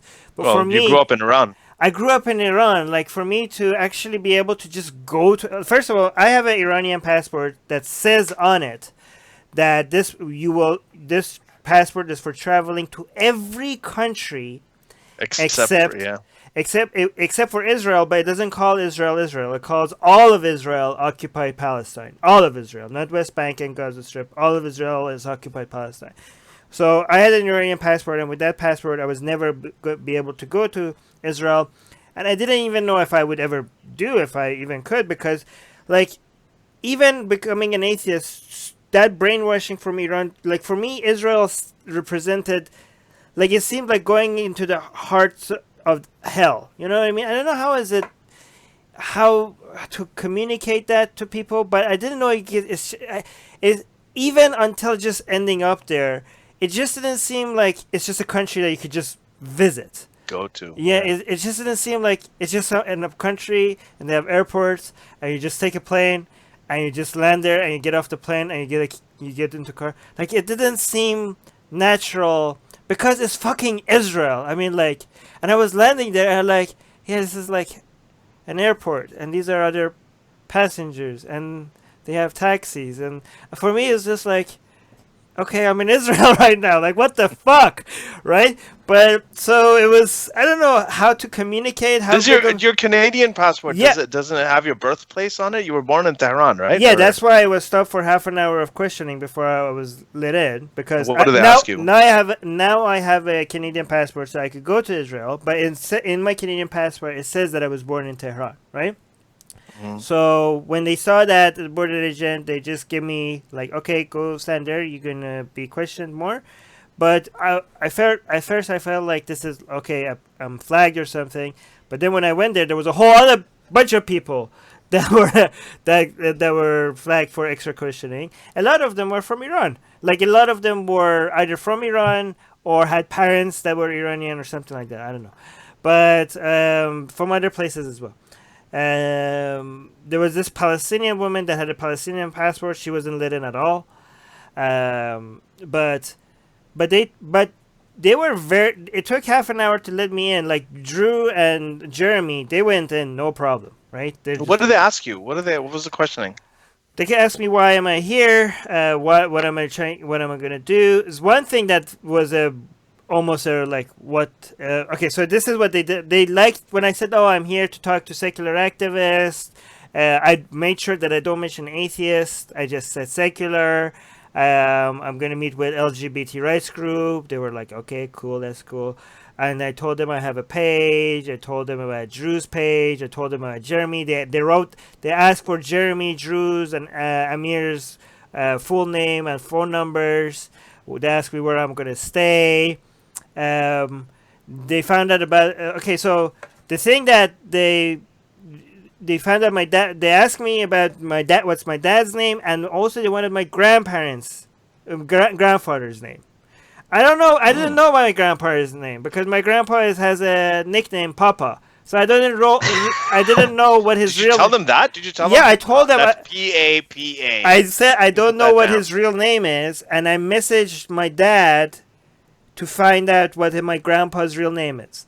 And they said they don't care about my grandpa's name, but they said, where's my dad? I said, my dad is in Iran. And they're like, wait, so you're still in touch with your dad who is in Iran? And I was like, yeah. And that was like a red flag for them. They're like, okay, what are you talking about? I was like, well, you can look at my phone. I'm asking what my grandpa's name is. That's what I'm asking about, right? But then they found out about my book and why there's no God, and they said, can they buy it in Israel? They wanted to buy my book. That's a way to go. That was funny. They wrote down the name to see. I don't know if it's on Amazon in Israel, but they wanted to go buy my book. But they were very friendly. But they let me go at some point, and I made it past the check. I wish airport security lines had a separate line for atheists, because they're like, okay, we believe this is the only life we have. We have no interest in ending it for ourselves or for anybody else. So we're pretty much safe. This was the first time people asked me about my grandpa's name. I like, what, why? Like, that was weird. That's a bizarre question. I'm just imagining you giving all these great answers, like I wrote a book and they're like a fan of you and everything. Like, oh, by the way, what's this guy's name? You're like, Papa?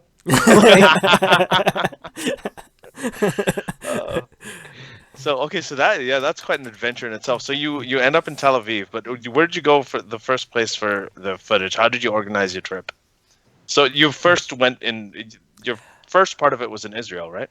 Yeah. I mean, these people in the car, like Amir was driving us to Roy's place, but that's where we were staying originally, and they were talking about random stuff about I don't know what, and I was just looking out the window, and I was like, the entire time I was like, this is Israel. This is Israel. This is what it was like. Imagine you're driving through a place and you're like, man, like the landscape's so different here. I want to look around and this is gorgeous. Oh, look at all these amazing like orange trees and just talking about, oh, how was your flight? Oh, it was good. What did you eat? What was your layover? Whatever. And you just hear like, holy fuck.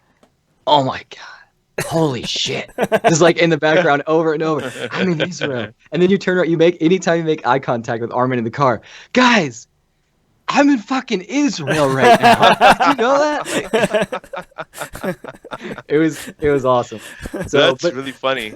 Are there repercussions? I mean, is there any potential for? I mean, your dad. How did he? I think there was a patron comment here too. Like, how did your dad and your family in Iran react knowing that you're going to Israel? I mean, I know they're fine with it, but just in terms of, is there any risk or any issues? I mean, I'm not. Well, I'll tell you. I'm not gonna. Yeah, I'm not gonna. Okay. I'm not gonna comment. Not on asked that. I should probably not have asked that. No, that's fine. I'm not gonna comment on that. But okay. Yeah. My family lives in Texas, and they're the fundamentalist Protestants, so they're like, Israel's the best. Israel's great. We love Israel, and everyone told me they were so jealous because they wanted to go stand where Jesus stood and like, go to, whatever place. I think that. Get baptized in the Jordan River and then come out and say Allahu Akbar. Yeah. They would have done it just a little bit differently. Thanks. Yeah. By the way, I was told, like, I got really sick while we were in Israel, and I was told that one of the potential causes was getting baptized in the Jordan River because apparently it's ridiculously polluted. Oh my God. It looked okay where we were, but apparently, yeah, it's pretty bad. Do you think that you might have got, because we mentioned Drew got very sick? Do you think it was because of the river? I started was getting it after sick the river? It was right after the river. It was significantly after. I felt perfectly fine in Palestine. I got sick in Palestine, and then you got cursed by Jesus. Yeah, that's what it was. It was. No, but absolutely, that's a risk. Of course. Yeah. But I mean, just generally, when you go on trips like this, and you have people from all over the world, and it's really, really crowded, and you're in like a lot of tourist areas, you're out there exposing yourself to a lot of people, you're just more likely to get sick. I mean, I shook hands with so many people. That's how people get more sick in the winter. I shook hands with so many people and like ate with my hands entirely and stuff while we were there. I think that's probably honestly just what it was. Someone probably just had a little bug and shook hands with someone in Palestine. Generally, it's the number of people, airplanes, things like that, long flights. That's how people get sick. I mean, if you're there's a myth that it's cold that gets you sick. It's not the cold. It's just in winter time, people stay indoors and they stay closer to other people, like in restaurants or in buildings, bars, homes, things like that. That's how people get sick. Beej is saying at least you didn't get the Messiah syndrome. Oh yeah, like the Jerusalem syndrome, where people, there's a really great video about like Jerusalem syndrome by this YouTube channel called Religion for Breakfast. Hopefully, some of you guys' followers, I know that some of my subscribers like Religion for Breakfast, and he's a religious scholar, and he has a YouTube channel just about like basic religious literacy concepts and stuff, and it's super interesting. He's talked about that and whether or not like we can explain it naturally, which, surprise, surprise, kind of can. So, but yeah, it's a good little shout out to Religion for Breakfast. You guys look. Oh yeah, yeah, he makes good videos. But yeah, go on. So Armin, you want to talk about when we got there? Right Oh, sorry. Just one really quick question from James Gross that fits right in here. Is Armin, did Israelis assume by your appearance that you speak Hebrew and Palestinians assume that you spoke Arabic? Well, here's what I'm going to say. People look very different. Like, the people Israel, like you couldn't tell in Israel who's Arab and who's Jewish. Right. Like a lot of people looked white. A lot of people look very Middle Eastern. A lot of people look very like the people living there couldn't tell who's Arab and who's Jewish unless they were religious and they had religious clothing. I mean, a lot of people assumed that I speak Hebrew or Arabic, but they assumed like Jeremy and Drew speak Hebrew as well. I mean, at least they didn't assume they speak Arabic, but they also like they were such a diverse look in people that I think that anybody could pass on for. I mean, there were people there that looked more white and European than me, which is a really hard thing to do. So Yeah, so it's weird. Yeah, it's very. The looks are very diverse. Yeah, that's interesting. So, okay, so you go. No, Drew, you wanted to say like, you wanted to point to something? No, I was just saying you want to take us to. I mean, is it worth covering like the very first day? Because the first day was just settling in, and it didn't really have much to do with like getting content. It was just like we had some mix up with where we were staying, but other than that, let's go with highlight to highlight. Yeah, highlight to highlight. What was the so we'll go ahead, and we ended up staying in a hotel the first night, but the next night we were able to we stayed in an apartment, which was really great, and we were really happy to have someone sponsor that. And so our very first day we did our Tel Aviv and Jaffa tour, right? So well, I think Armin, you were like a kid in a candy shop as soon as we turned on the camera. And I mean, like, Jeremy and I were super excited. And so you want to take us through like the first things we did, or like the highlights of Tel Aviv? Well, I mean, every city we went to, I was like, okay, this is the main highlight. But then we went to another place, and I'm like, no, this is the main highlight. Yeah. But I mean, we had some really good guides with us, so that was very exciting. Like the first day that we went to, we saw that sweet shop. We went to a mosque in Tel Aviv. Yeah, that's a highlight of the day. You should tell them about the mosque. Yeah, and okay, so we went to a mosque in Tel Aviv, and they let us in. I went and did a pretend prayer with the people in there, just to be able to see what it's like there.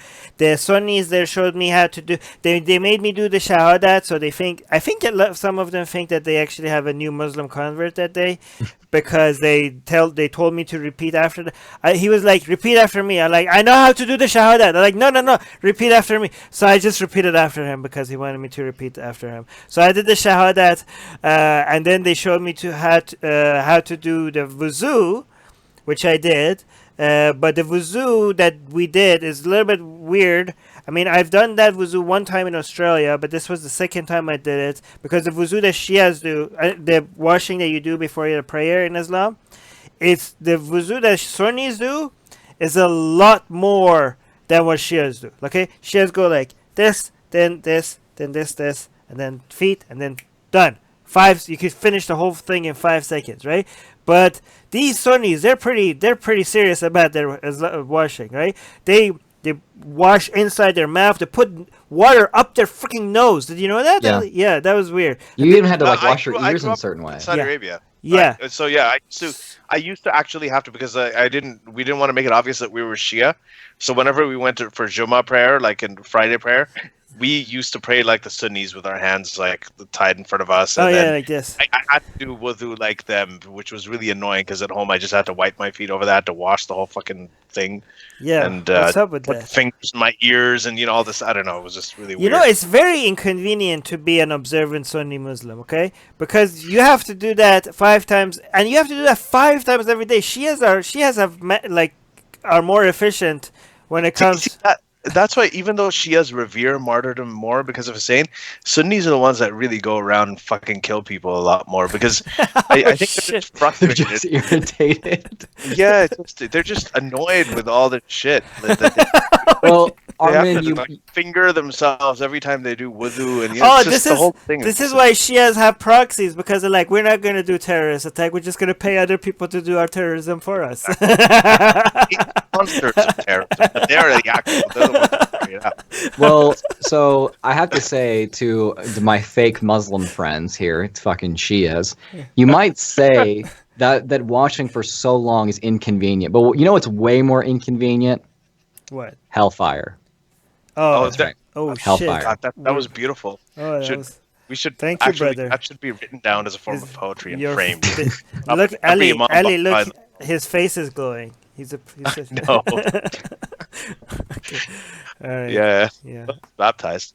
Okay. So they were really welcoming. We were actually told They give us chocolate. kind of like, hey, no, going to the mosque, that's not going to be cool. Nah, I don't know about that. That's risky. They might be mad. And don't take the camera, especially. We took the camera in there, filmed the whole washing thing.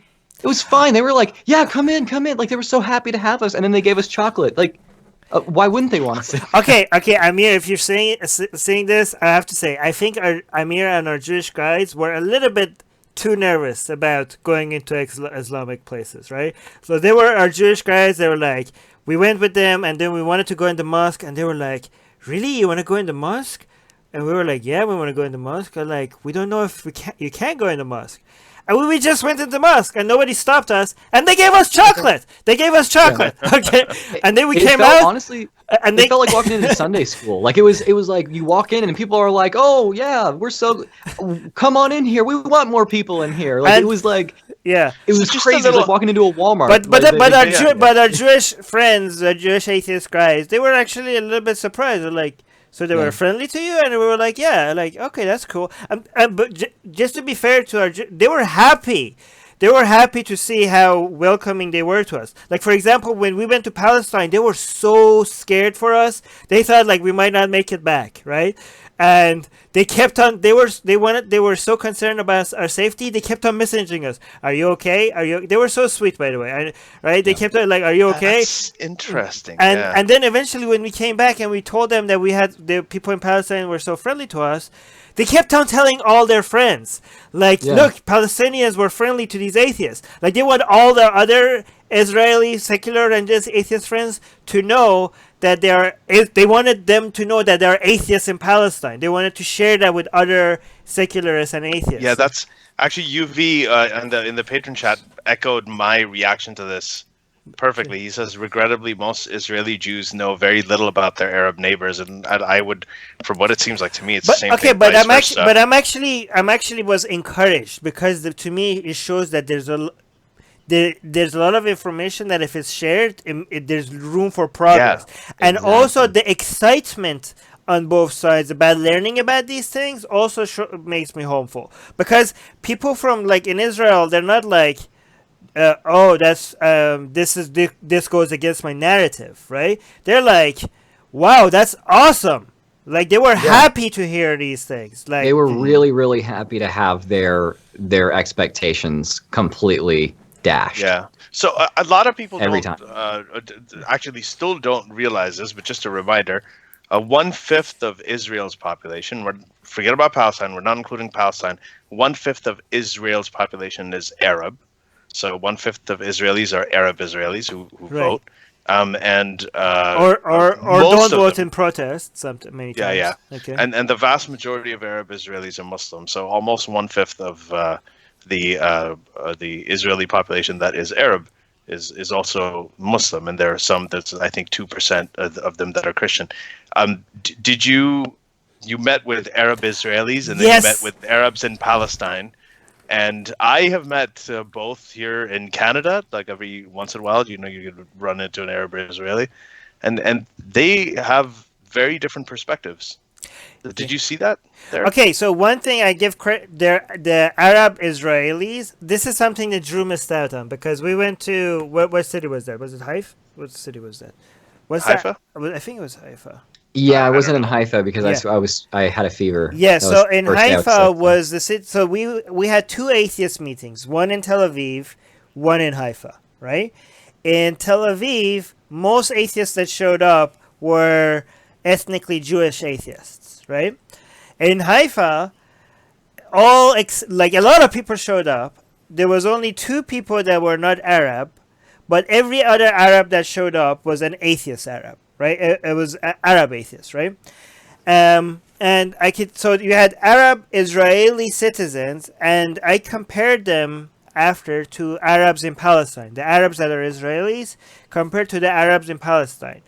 I think the Arabs in Israel had a lot. Okay, when it comes to religion, the atheists in Palestine and the Arab atheists in Israel, they're pretty much the same, right? Like, except that most atheists in Palestine are ex-Muslims. Most Arabs, atheists in Haifa that I met were ex-Christian for some reason. Yeah. But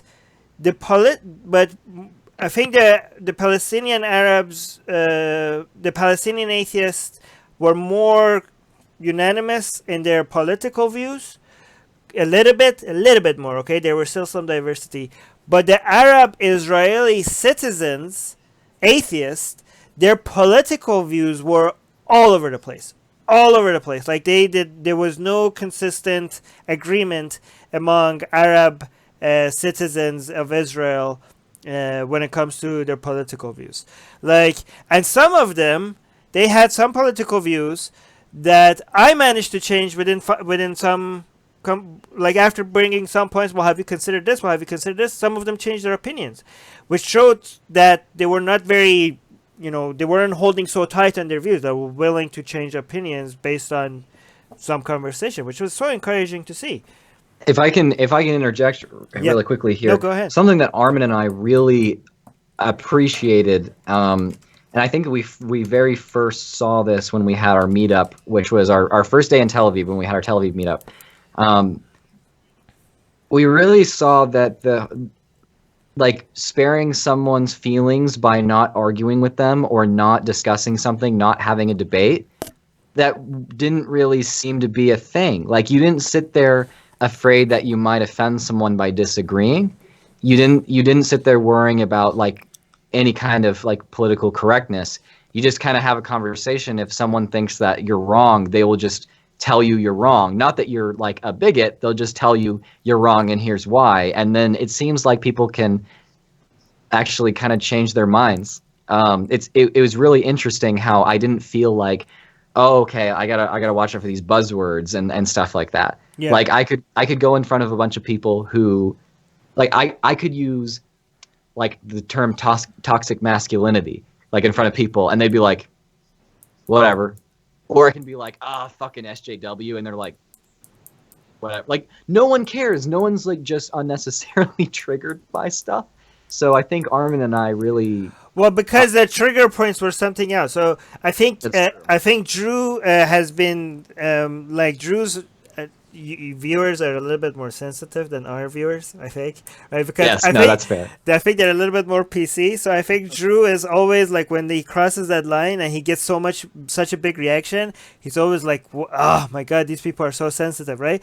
So I think those topics that makes people go crazy around the circles that Drew hangs out, and when he brought those up and he thought that most people weren't sensitive about it, I think Drew really enjoyed being able to talk about things in Israel and Palestine and people not being triggered. But the reason why they weren't being triggered about those things is because there are other things that were triggered triggered people. That's fair. That's perfectly fair. Yep. Right. But so the thing that triggers people there is the conflict between Israel and Palestine. I think that's the triggering topic. And so someone, James, said in the chat here that Israelis are renowned for having thick skin. It did seem that way. Yeah, but Israelis could really take criticism very well, it seemed. And I don't want to say Palestinians can't, but but they very much disagree. Okay, so you just bring up the Israel and Palestine, and there's a couple of Israelis around you, and one of them tells you something, and then the other person is the other Israeli is they're shaking their head and they're just, as soon as he stops talking, and then you just step back and now they're fighting, right? Yeah. So there's a very huge diversity of opinion in Israel about. Okay, to be fair to Israel, the diversity of opinion in Israel about the Israeli-Palestinian conflict is more than the diversity of opinion in Palestine about the Israeli-Palestinian conflict.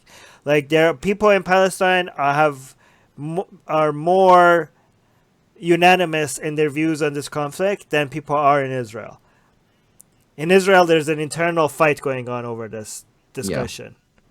Would you say that might be because, the people in Palestine are under occupation? They're the ones who've got the shitty end of the stick, and not that Israel doesn't have rockets raining down on it a lot, but just in general, the Palestinians have to go through checkpoints. Their borders are controlled by technically a foreign country and occupying force. That's what people in it. That's what we hear from people in Israel that are defending Palestinians.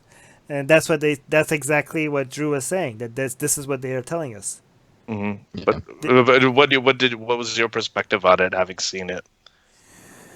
It does seem... not that you would have been able to see the entire situation. It does seem like okay, so this is when my heart got broken in Palestine when I heard some story. Like one person said that my passport doesn't let me go to the city that I was born in, right?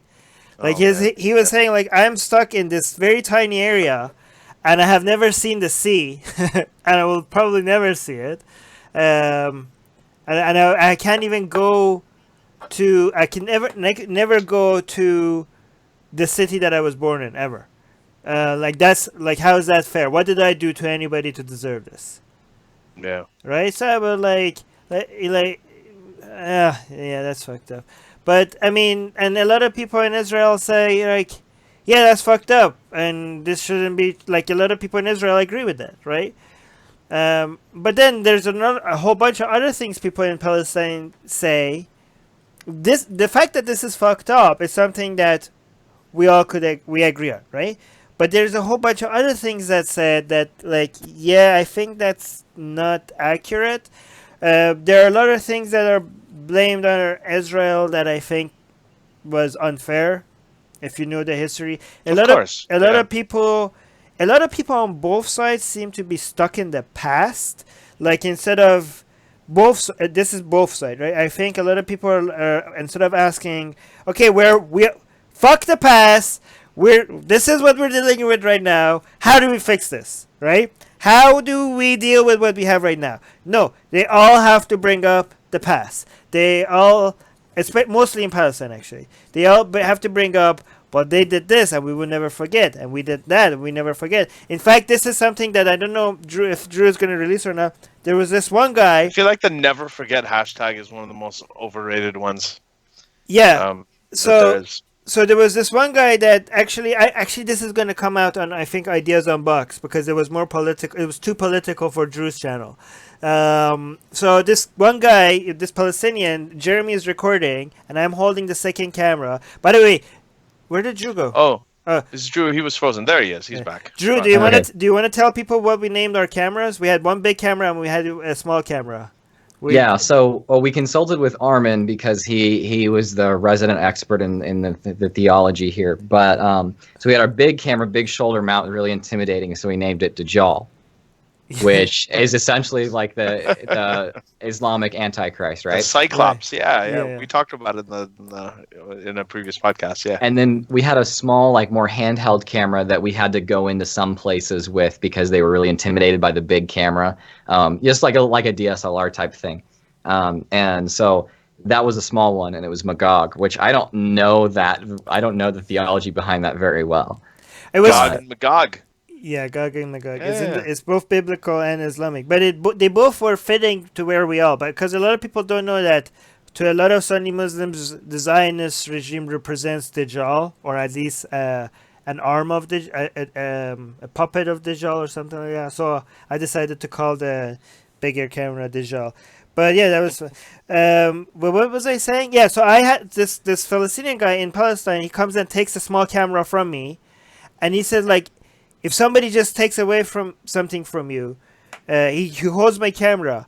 Are you just willing to forget it? I'm like, okay, no, but what? Okay, what if you didn't take my camera from me? What if your father took a camera from my father? Are you going to still not ever forget, and are you gonna still fight me over that? Like, how long? Like that was, and he kind of saw my point, I think, because he never gave me a good response to that. But anyways, we're gonna have that recording released at some point. That's one of those things where, like, with these guys, it's been like 70, 80 years. There's at least like 3 generations of, maybe 2 or 3 generations of people that have been born and raised there from both sides. So it really technically is everybody's. They don't know any other place. And some Arab Israelis were mentioning to me. I asked them, for example, like, are you happy that you have an Israeli citizenship? And they're like, no, I'm a Palestinian first.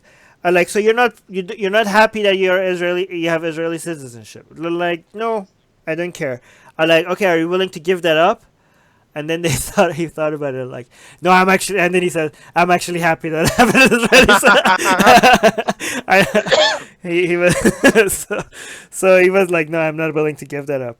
So yeah, bar story. Right. You mentioned a bar story. Oh yeah, Drew, you go. Oh yeah. Okay. So kind of end of our day in Palestine, and we're told, hey, there's a bar here, which Armin is.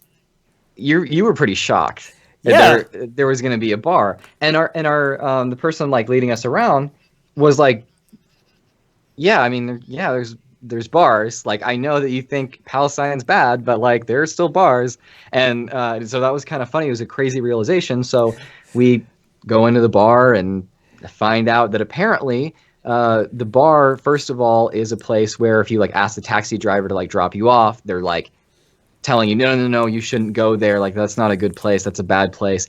And it's not only just because like alcohol is bad, but that's where a lot of the secular people, like not just atheists, but like more secular people and liberal people go and hang out, because the bar it's like a refuge, you know, where you can go in and talk about this kind of stuff from a more liberal perspective. Apparently, Palestinian atheists hang out at bars like all the time. It's like really common.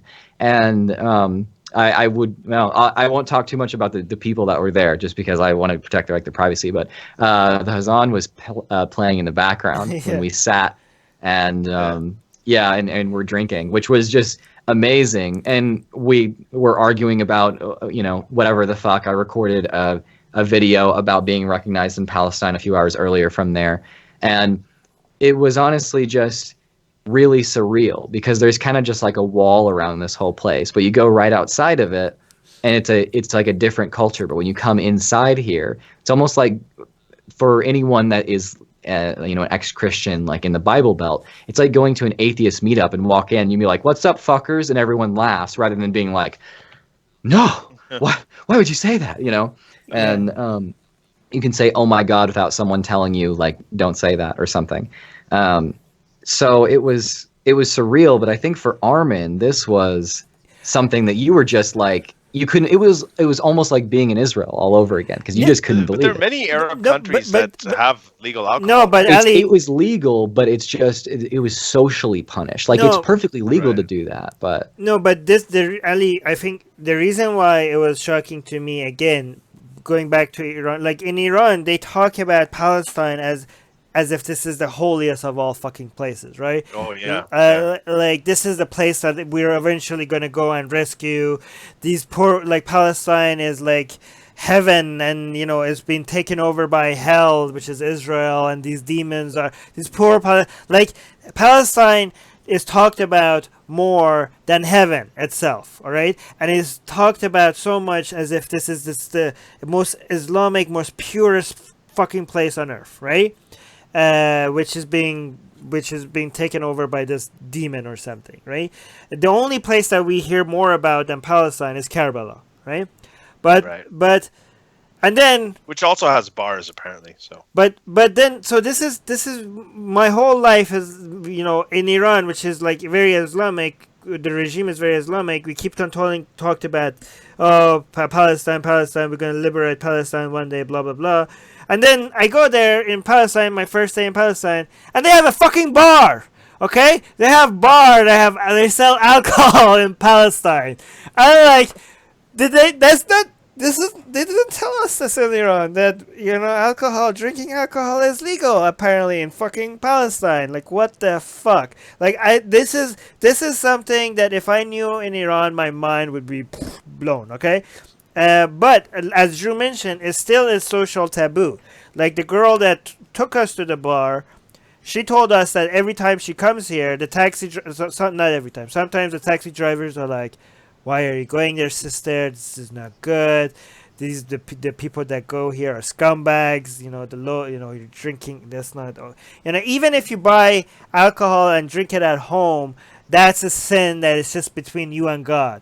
But to go to a bar and drink publicly in an open open place, there were protests apparently against bars. There are some cities that actually, even though alcohol is legal and you could buy it and you could drink it at home. Every fucking bar was closed because of because of people that came and trashed it and stuff like that, because of security concerns. Right. Right. We got a super chat from 0132 it is in the amount of $6.66. Number of the beast. 666. That is our favorite donation figure, by the way. If anybody wants to know, number of the beast. I too am shocked to learn that they serve beer in heaven. That's what he's saying. So. By the way, I want to know. I have a question for Drew. Drew, what was your favorite part of the trip? Ooh. Oh man, that's really, really hard. So I really, really enjoyed going to Megiddo. I had a lot of fun there. That was the day that we went to Megiddo and got baptized. That was just an absolute blast. Like we went to the Sea of Galilee and stuff that day too. Like it was crazy. It felt like a vacation where I got to do all the crazy content making shit that I wanted to do. So that was probably like the most just like straightforward fun day.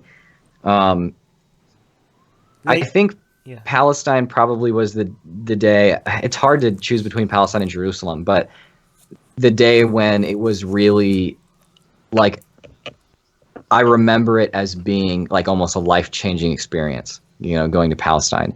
And it wasn't just because of us going there and meeting the people, but I mean, really kind of all things wrapped in one. I mean, going there and us being like, we can just walk right in. What the fuck? There's no security. What?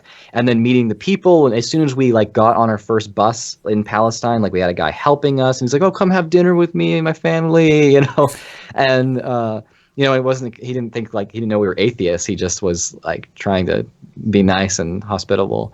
Armin would be like, Arab hospitality, like a lot of points.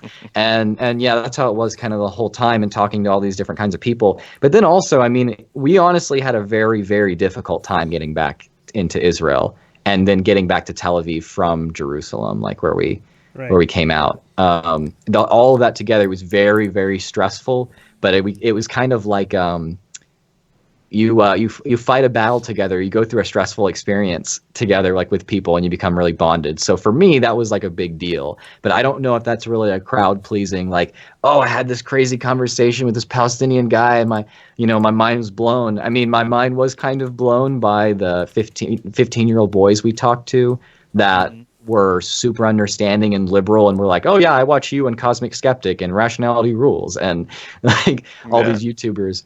And so that was crazy. But like if I'm most honest, just kind of becoming like brothers with Armin and Jeremy was like some of the biggest thing that was life-changing for me there.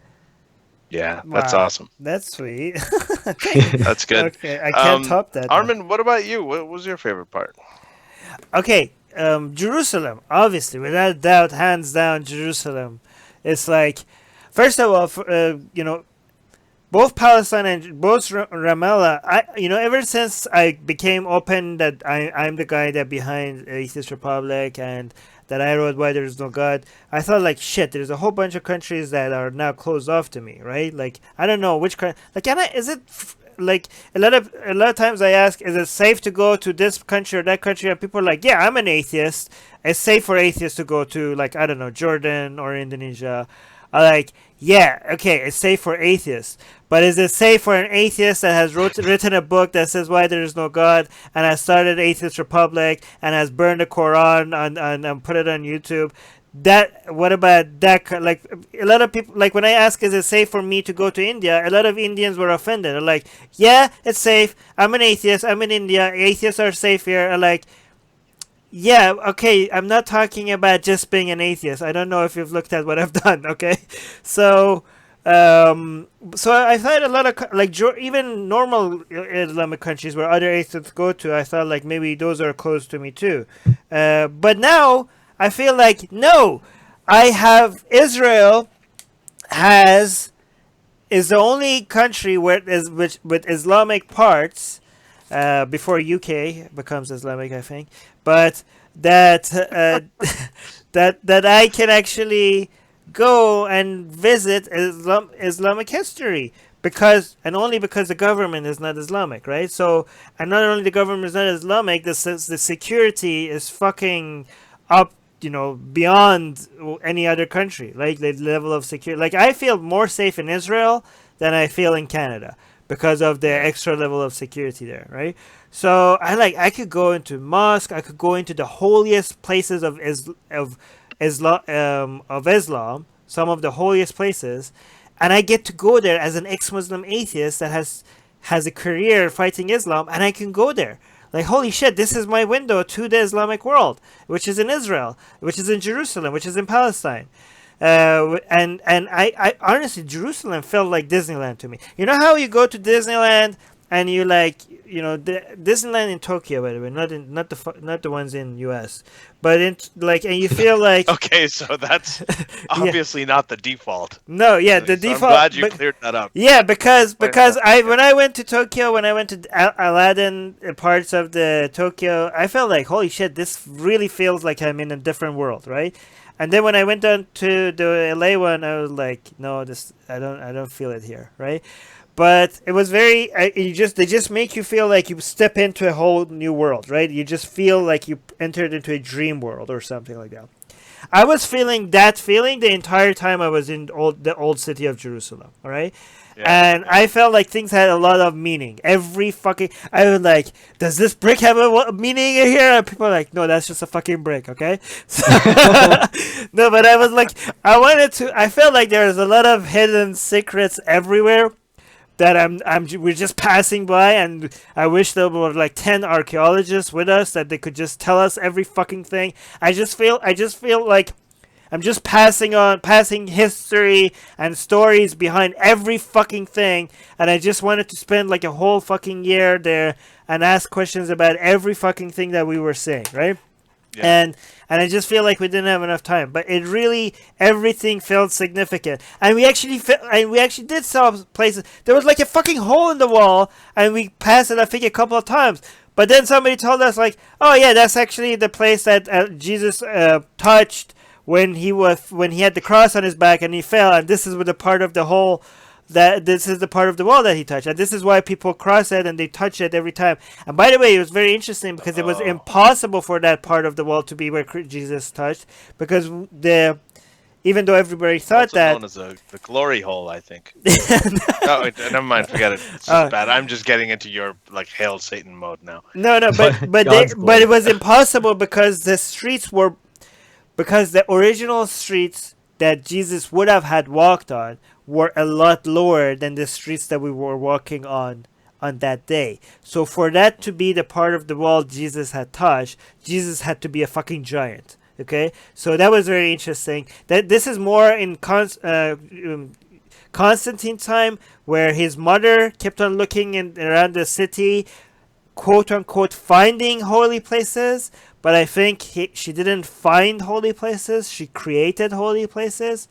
Because a lot of places that she, quote unquote, found were actually places where previous people had considered to be some other holy place for some other reason, which is very interesting. And all of that is fucking interesting. Yeah. But so I want. I mean, so here's the thing. Just speaking of time, I know this is like completely whiz past. Yeah. We have about 15 minutes left. Oh shit! Yeah. So I want to get back to there's two things I want. I want to get to some patron questions, but I want Armin to talk about. I feel like okay, but here's the problem. Dome of the Rock. I dominate the conversation, and I always feel like I didn't let Drew talk that much. Okay, so I'm gonna tell you about the Dome of the Rock. We can totally do this again, but I do want to leave some for people to go see the videos. But I want the Drew to be the only person that answers the questions. Okay, but I'm gonna tell you what the Dome. Okay, so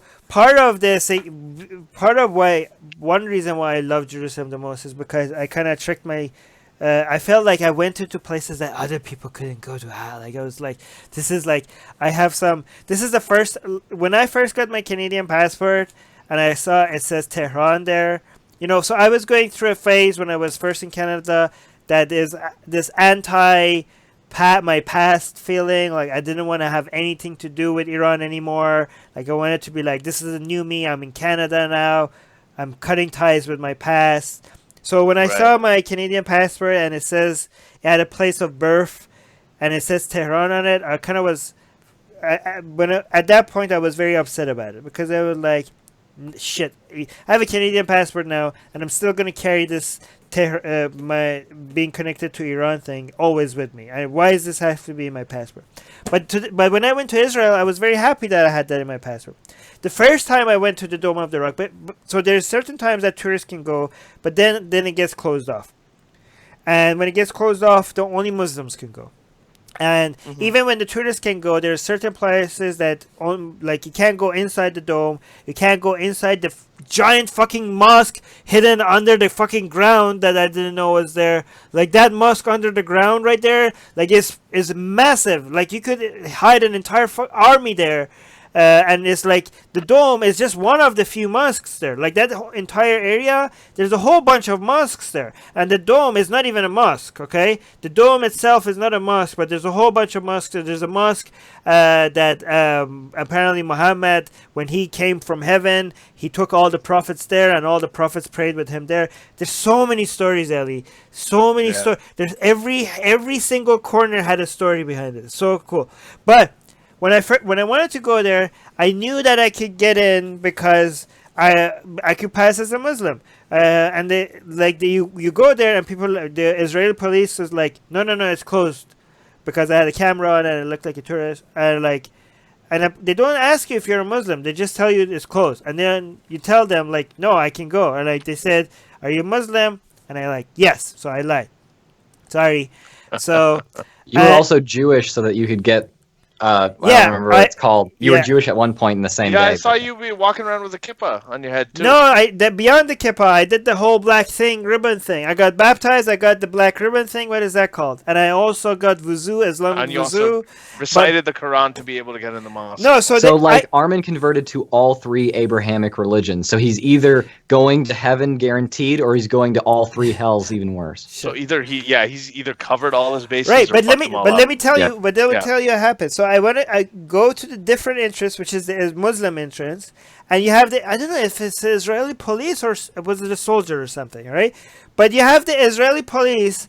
They're telling me to recite the Quran, right? And this is one of those experiences that I never thought I would be having. To have the Israeli police asking you to recite the Quran so that you could prove that you're a Muslim, so that you could go inside the Dome of the Rock, right? So I knew the Fatiha, so I said the Fatiha. I gave them the Qul Huwa Allahu Ahad one as well, just for passing. Surat Al-Kawthar. Yeah. So. Yeah. But then I got past, and then Then there was a second security point. There's another Israeli police asked me to recite the Quran. I recited the Quran again, and then there was a third guy, which was now the Muslim guardians of the whole area. They asked me again, and eventually I got it. That was the first time I got it, and I felt like, yes, I passed as a Muslim, and I'm inside a place where I'm not supposed to be. Because not only I'm not a Muslim, I'm not even Ahlul Kitab. I'm not the people of the book. Not only I'm not a people of the book, I'm not even religious. I'm a fucking atheist. But not only I'm an atheist, I'm an ex-Muslim atheist. Not only I'm an ex-Muslim atheist, I'm an ex-Muslim atheist that hasn't made a career in fighting against Islam. And I'm in the holiest motherfucking place, one of the holiest motherfucking places that I'm not supposed to be in Islamic land. And I felt like I made it in. And I went in, and I had somebody volunteer to come show me around, and they give me a free tour all over the place, tell me a story about around every fucking corner. But the second day that I tried to get in, the last guy that was checking me in, this guy was very skeptical. So he made me tell him both the two surahs, the Shahadat, for the 5 pillars for some fucking reason. I didn't know 5 that. pillars? Yeah. I didn't know this is I thought this is more a non-Muslim thing, understanding about Islam rather than a Muslim. Muslims don't. Well, this was also an Israeli guy? No, this was the last guy, which is like the guardian parts of this was a Muslim guy. But then he told me that to where I'm from, and then he checked in my passport, and he eventually saw that I was born in Tehran, and that was the final test that I passed, and I managed to get in. So that was the day I was happy that my passport had my birthplace in it. But yeah, I was like, even this motherfucker, even I passed even this guy. So I managed to get. So I was like, I felt like I was stealing. I got that rush. I don't know. I feel like I was doing something that I was not supposed to do. Euphoria. But I made it feel even. I feel like I was in forbidden grounds, and I was like, you've earned your Muslim cred. It doesn't matter. Once you leave it, it doesn't matter. You still have your Muslim cred. You can still go on. If you know by the way, I said Surat al-Kawthar. That's actually wrong. It's Surat al-Ikhlas if it was Qul Allahu Ahad. But anyway, technical detail. Yeah. Okay. Yeah. So that. But if you're able to do all that stuff, that's why they ask you. If you do it, then you're legit. Yeah, I was like trying to. I was gonna actually fight. Like in my mind, I was actually playing the Islamic hat on. Right, I was putting my Muslim hat on, and I was thinking to myself, like, if I was a Muslim, I would be telling this guy, who are you to tell me I'm a Muslim or not? I'm a Muslim in the eyes of God, and only God could judge me if I'm a Muslim or not. So like something like that. Like, do you think I care? If you think I'm a Muslim, God can judge me, not you. Like I was gonna shame him to question my faith. Like something, I don't know, but I didn't go there. Yeah, the Christian, where I grew up, the Christian version of that is, sir, to be frank and to be respectful, I have a personal relationship with Jesus Christ, and only he and I are part of that relationship. You would be a third, and that is not holy. Sir, please step aside and let me go in. Like, yeah. Wow, so they all have Southern accents. No, that's just like I know. It's a stereotype, but yeah. I know it's you use the accent that, like, whenever I quote God in English from the Bible or the Quran, he always has an Indian accent, for instance. Like, if I'm telling people, I'm like, so God said, oh, let there be light, and then there was light. I always, whenever I think of God's voice, he's always got this really, really weird Pakistani Indian accent. I always, Really? I also think of God being exactly like Zakir Naik. I do. I know, it makes him sound funnier too. It's like, to the heavens and the earth. Just like, yeah. And on the sixth day, the brother asked a very good question. I know, that's exactly how it happens. Hey. So a lot of these questions that we're getting, like, Drew, these are for you, as per Armin's request. Is they're directly there's stuff that actually I think we've already dealt with. Where, like, did you recognize anyone? Did anyone recognize any of you from your YouTube videos? Drew. Armin, did you meet any secular jihadist fans at all? No, but Drew met a lot of people that recognize him. Drew's a celebrity, yeah. Well, I'm not agreeing to that because more people know Armin than know me. But it was the funny thing is, I mean, if you've watched my video that's come out of this, or out of our Palestine trip, I met some 15-year-olds that were already subscribed to my channel and watched my channel, so that was cool.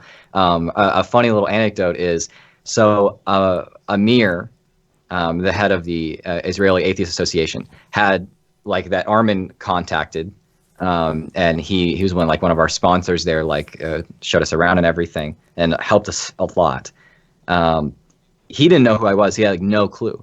But apparently, was it like his daughter or one of his kids or something like that had heard of me, and they were talking about, oh yeah, we're gonna do this meetup with Armin Navabi and this guy, who is it? Genetically Modified Skeptic. And apparently she was like, whoa, oh my god, like, and knew who I was but didn't know who Armin was. So I just thought that was, like, kind of funny difference there. But so when we went to the meetup in Tel Aviv, there were plenty of people there that had watched my channel, which you'd expect because, I mean, my name was, like, on the event. Maybe they showed up because of that. Yeah. And then our tour guide in Israel, named Amir, who is actually kind of a popular blogger, I found out that our tour guide in Bnei Brak was a fan of my channel, and he and I are, like, friends now. But so that was fun. He took care of me when I was sick. Take care of, I mean, like, literally brought me food and, like, helped me, like, get up out of bed and stuff. So thank you, Amir. Yeah. And yeah, there was like a few more run-ins with different people, different activists that had heard of my channel, and, like, there were a lot of people, I think, that knew who Armin was and thought that Atheist Republic was cool and all that kind of thing. No, So, I think Atheist Republic is what people know, not Armin. I don't know. I still feel like your name is bigger I than think Genetically it's Modified becoming Skeptic. it's getting there, Armin. Damn You're it. not going to notice it yet. I'm trying But to like I was happy that I could get inside the Dome of the Rock. Like I'm hoping like here's the thing. When I was inside the Dome of the Rock, I felt kind of like vulnerable because the police were now very far away from me, and they were not allowed in because this is now the time that only Muslims are allowed inside that area. And I was like, okay, if somebody recognizes me here, I don't have any Israeli police to ask help right now. Like they're all behind the wall and they're very far away right now. Like I was just hoping that nobody recognizes me when I was around inside that area. Yeah, I think we're glad you're back safe. Azur Sattar is asking. We're definitely not going to solve this in a couple of minutes because we have very little time. Drew, you can do it. Let's solve this problem right now. Why did they have to build a country in the middle of Arabs? Why not elsewhere to avoid conflict? So, I have just two really quick things to say on this. First of all, there's a video on YouTube that answers this question perfectly. It's called "This Land Is Mine." Now you go there and you can figure out whose land that was originally, that it was built in, but it belonged to everybody at a point in history, and everybody came in, everybody did. There's a lot of problems with the issue, the way that everything happened, and yes, it would have been nicer. I mean, that's a pretty shitty piece of land in general. I'm not gonna. It would have been nicer if it wasn't Western Alberta or Eastern British Columbia. Drew answer this, because if I answer this is going to be an entire podcast, right? Entire episode. But I want to see what Drew has to say on this. So here's my quote unquote true skeptic answer. Everyone that thinks that it's Israel's land seems to have a different reason for why and different answer. Okay, yes, like people will talk about homeland, people will talk about people being kicked out of there, talk about atrocities, however long ago, whatever. They'll phrase things in different ways, and people that are pro-Israel have different answers for being pro-Israel. People that are against that also have different answers for being anti-Israel or being for like pro-Palestine and saying, no, this only belongs to Arabs, you guys shouldn't be here. So if I say, oh, this is the reason like why people think that it should be this way on either side, I'm going to be misrepresenting a huge proportion of people, because the most delusional thing to think here, the most wrong you can possibly be in this, is to think that there is a united front up against another united front. No, these are groups of like people who don't agree with each other that are also disagreeing with another group of people who don't agree with each other. So there's no answer that I can give that will represent anyone but myself. And personally, I'm agnostic on it. I don't know what is the best solution. Right. So I can't even give an answer until I have more information. Okay. Drew, the next question is actually directly for you. It comes from James. He's saying, what was it like to experience a rocket attack in Tel Aviv? Oh, yeah. So surprisingly enough, it wasn't actually that scary. So I tend to, this is something I learned just like in my psychology background and like learning counseling. It's, you don't want to freak out about something until you have enough information to realize that freaking out might be something that will aid you in the situation. Like you want to try to not be reactionary. And so I was sitting there like in the hotel room, and my friend Amir is sitting there in the hotel room with me. I'm thinking like eating dinner or something. And we're just, talking whatever. And we hear this siren, and I'm like, what's the siren for? And Amir goes, oh, missile attack probably. I'm like, what? What? Huh? It's just chilled, yeah, And I'm like, oh, it's already happened? And he's like, no, it's happening. It hasn't happened yet. The missile's in the air. And I'm like, what? headed for another part of Israel? Like, no, that's what the sirens, it's a local siren. It's coming locally. It's over the neighborhood. I'm like, what? Like, and Amir's like, yeah, like you have never been in war before. But no, I'm like, okay, Amir's not freaking out. And Amir's lived here. So I'm not going to freak out. Like, take a breath. So I take a breath, and I'm just kind of sitting there like, so are we in danger? Should we go to the hallway? What should we do? And Amir's like, no, we're fine in here. And then Amir explained that Israel has this technology. It's called like the Iron Dome. Iron Dome, yeah. And yeah, they basically shoot another missile up into the air to meet the missile in the air, and it explodes over, and like the debris is so far away, like doesn't end up doing anything to anyone. So everyone was perfectly safe. Like we heard this huge explosion, and it was fine. And then we looked up like on our phones. Like I looked up stuff like in English, and he looked up stuff in Hebrew, and we were able to figure out what was going on. And it was all fine. So I grew up in Tornado Alley, basically, like the southern end of Tornado Alley. So I've been in, there's been like F4 tornadoes that have gone through my city. And I mean, when I was a kid, like downtown Fort Worth, where I was as a kid, like was just ripped to shreds by tornadoes, and people died all over the place. That was scary. But I had to get used to tornadoes, and I eventually, as an adult, like do the southern thing is get sweet tea with a little, just sugar to taste, a little lemon, and you sit out in your front porch and go, yep, I bet all the pansies are hiding in their bathtub right now. I'm gonna watch this shit. Like, yeah, that's what you do. And so I'm used to that. So I was just like, you know what? This is their tornado. Like, I've been through tornadoes and I'm not scared of those. So I shouldn't really be scared of this either, and it was fine. It's kind of like they keep calm and carry on posters during the World War II in the London or something like that. Like yeah, it's kind of it's not quite as like tragic as that, but honestly, it wasn't really that scary because I had someone there with me that was taking care of me, as in like I was super sick and bedridden, and someone was there taking care of me. If I would have been alone, I would have been pretty freaked out, I bet, because the English news didn't come out very quickly. Right. It was all Hebrew. But Amir made sure that I was not freaking out, so thank you, Amir. Yeah. The dome was also, by the way, what is that? The cocktail con. What is that thing that they throw? Molotov cocktails. Molotov cocktails? Yeah. When we were there, the dome was also attacked by somebody. But that's true. Aaron is saying, so what did Drew do when Armin went into the dome? Did you go inside the Church of the Holy Sepulchre? I was in Tel Aviv in bed sick during that. So Armin... Well, was that before? Or are you talking about both the first time or second time? The first time, that's when you were next to the wall and shooting those videos with the kids. The second time is when you were in Tel Aviv and you were sick. So right. It depends so on which both one. Times we were not together at that point. I would have gone with Armin as much as I possibly could to those things if I could have. So let me. This has to tell you something. I went inside the dome twice, and we were so pressed for time with everything that I never wanted to visit a place twice because how precious our time was and how much content that we need to get from different places. But my experience around that area was so important to me. That was the only place that I went back to. So I went inside the Dome of the Rock. That was the only place that I felt like I needed to go check it out again.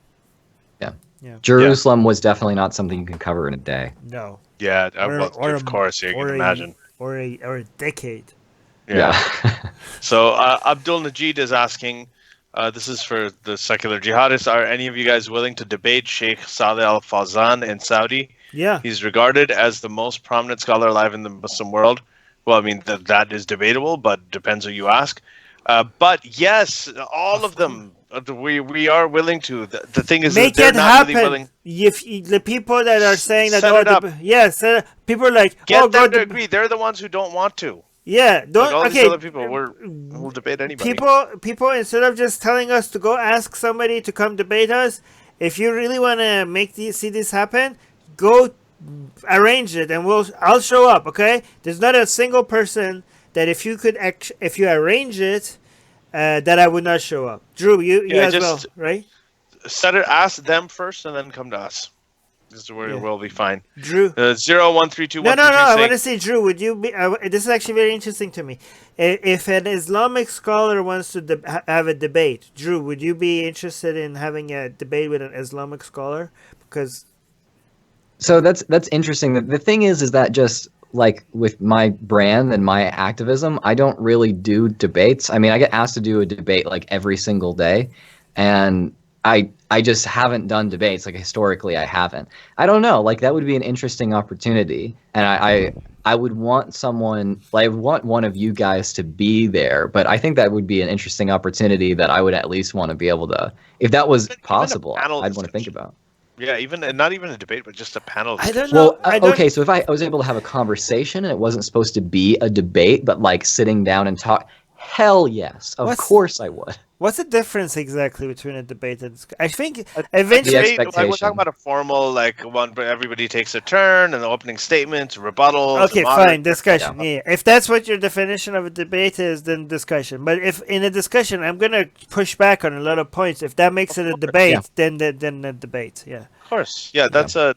But I think a lot of people like. I was interested to see if Drew thinks that is going to say like, well, I don't know, like I think maybe an ex-Muslim should speak, because I'm actually very sensitive about this, because I really think that somebody like Drew has everything he needs and more to be able to have either a debate or a discussion with somebody that has claims to be scholars of Islam, right? Because a lot of people think that should be impressive.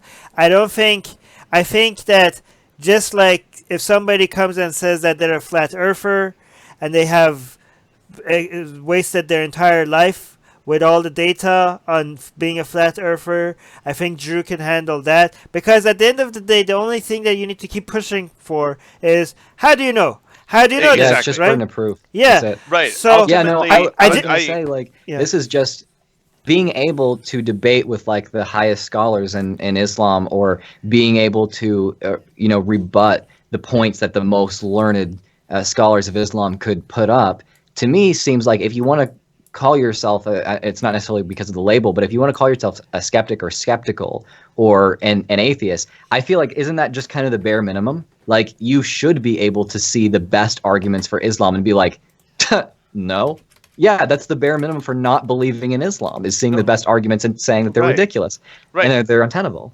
Okay, and the other thing is, the thing is, I think just to build on Armin's point also, is that you can really debate any kind of religious scholar of anything, because what you need to do is you need to keep the debate on the basics. The problem is the foundation of their entire academic expertise is a fantasy. It's bullshit. So it's like you have somebody who's got 25 or 30 different volumes of encyclopedias on leprechauns that they have memorized and they know inside out historically over centuries of beliefs on leprechauns. Yes. You debate them, they're going to try to get into minutiae as well. There was this one sacred leprechaun and who said this. That doesn't fucking. You just be like, all right, it's that's interesting. great. Okay, I'm sure it's he interesting, did. but it's go unnecessary. Back to, are leprechauns real? Tell me about, why the fuck do you believe in leprechauns? Like, that is really what what it should come down to. This is why I tell people I study religion and Islam because I find it interesting. But when it comes to pointing out that they're all nonsense, I think somebody like Drew is actually even more equipped than I am to tackle these kind of discussions. Like, he has more experience in being, like, he's a professional skeptic. Okay, so I just want to make sure that, like, this, a lot of people in the Islamic community are push this myth that you have to be knowledgeable about Islam to be able to even question it, and that's horseshit. So I'm just like, even people in the atheist community think that, well, no, you should go to have a discussion with that because at least you know more about it. Like, no, that's a fucking myth. Okay, maybe I will get along with them more because we have more conversation about things that we could talk about that we both know. But I think when it comes to analyzing ideas, somebody like Drew is a professional at that, and you don't actually need to know all the history and all the little details to be able to take it apart. Yeah, I would like to see more debates. Is Islam right or wrong? Like, and we should do events. We should have panel discussions. We'll discuss that later. Drew, we're gonna do 2 more questions because we're totally running out of time. Did you go inside the Church of the Holy Sepulchre? No, I didn't. And so that was the same story. I was in a different part of Jerusalem at the time. So Armin did that. Yeah. I did that, and I really, really felt bad that Drew was not there because it was an amazing experience.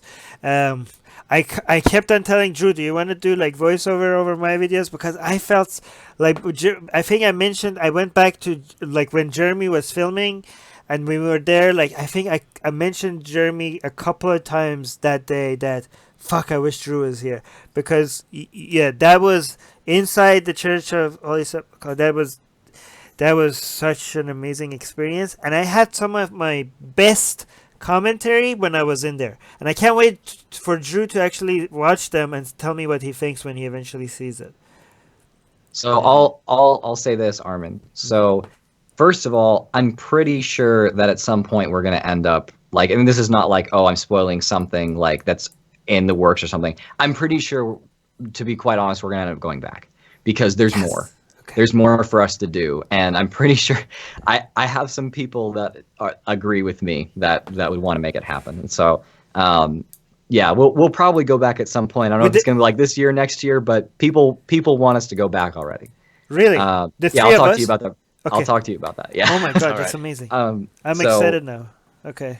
And it's not. Wow, I didn't. By the way, this is news to me. I didn't know this. Okay, guys. Oh yeah, yeah. No, he just dropped. He just hearing it here. He just dropped this on me right here, like right now. Okay, all right. Wow. All right. But second of all, to make up for all that you put me through last time and me missing out, how about when we go to Jerusalem, the whole day you have to carry me like a backpack. I just piggyback ride the whole time. Hey, you say you have unlimited energy and you like work out in the morning and you're like a fit guy, so just carry me around like you work out for the day. You're tiny, so I can do that. That's true. Okay. So a couple of things here before you close. Before the last question, excuse me. We have there's some talk about Lloyd Evans. Lloyd Evans has actually been on the podcast. I think he was the ex-Jehovah's Witness. Oh wow! Or Mormon. Yeah, he was. Yeah, so, actually. Yeah, so he was actually on here. So you guys should check it out. He was actually amazing. No, they're talking about him. He's not in there. Oh, okay. BT. Okay, so this is towards the end. Vikram is pointing out that Bill Maher also went there. He also did a documentary called Religious many years ago, and he also went to the Holy Land. He talked to a lot of people, but it was nothing quite like this. Because he didn't really focus. There was no ex-Muslim element there. There wasn't any mosque stuff. It was a fucking funny movie, though. I just want to point out that Aaron just said in the chat that the Palestinians would call us Banana Brothers, Armin.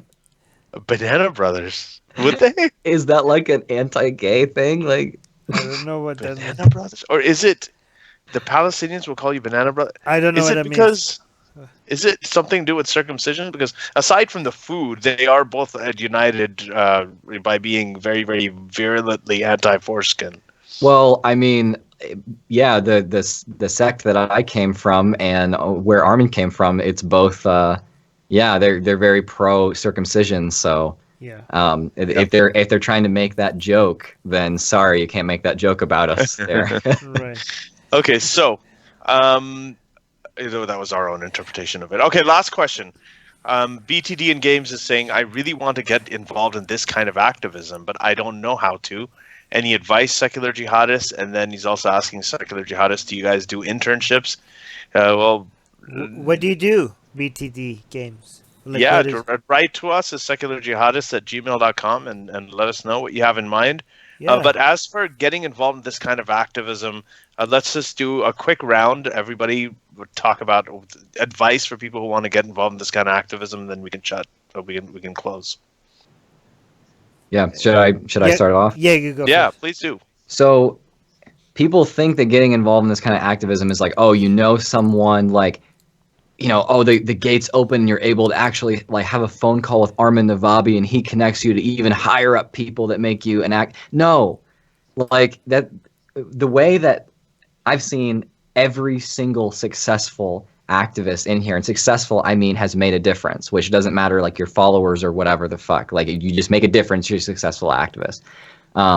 It's not like this thing where there's this big like barrier to entry. I mean, what I did is I started a YouTube account and I had an external microphone, and I had an iPhone 7, and I just sat down in front of it one day and just did it, and was like, I'm just gonna. I mean, I know I'm really bad right now. Literally, go watch my first video. It's horrible.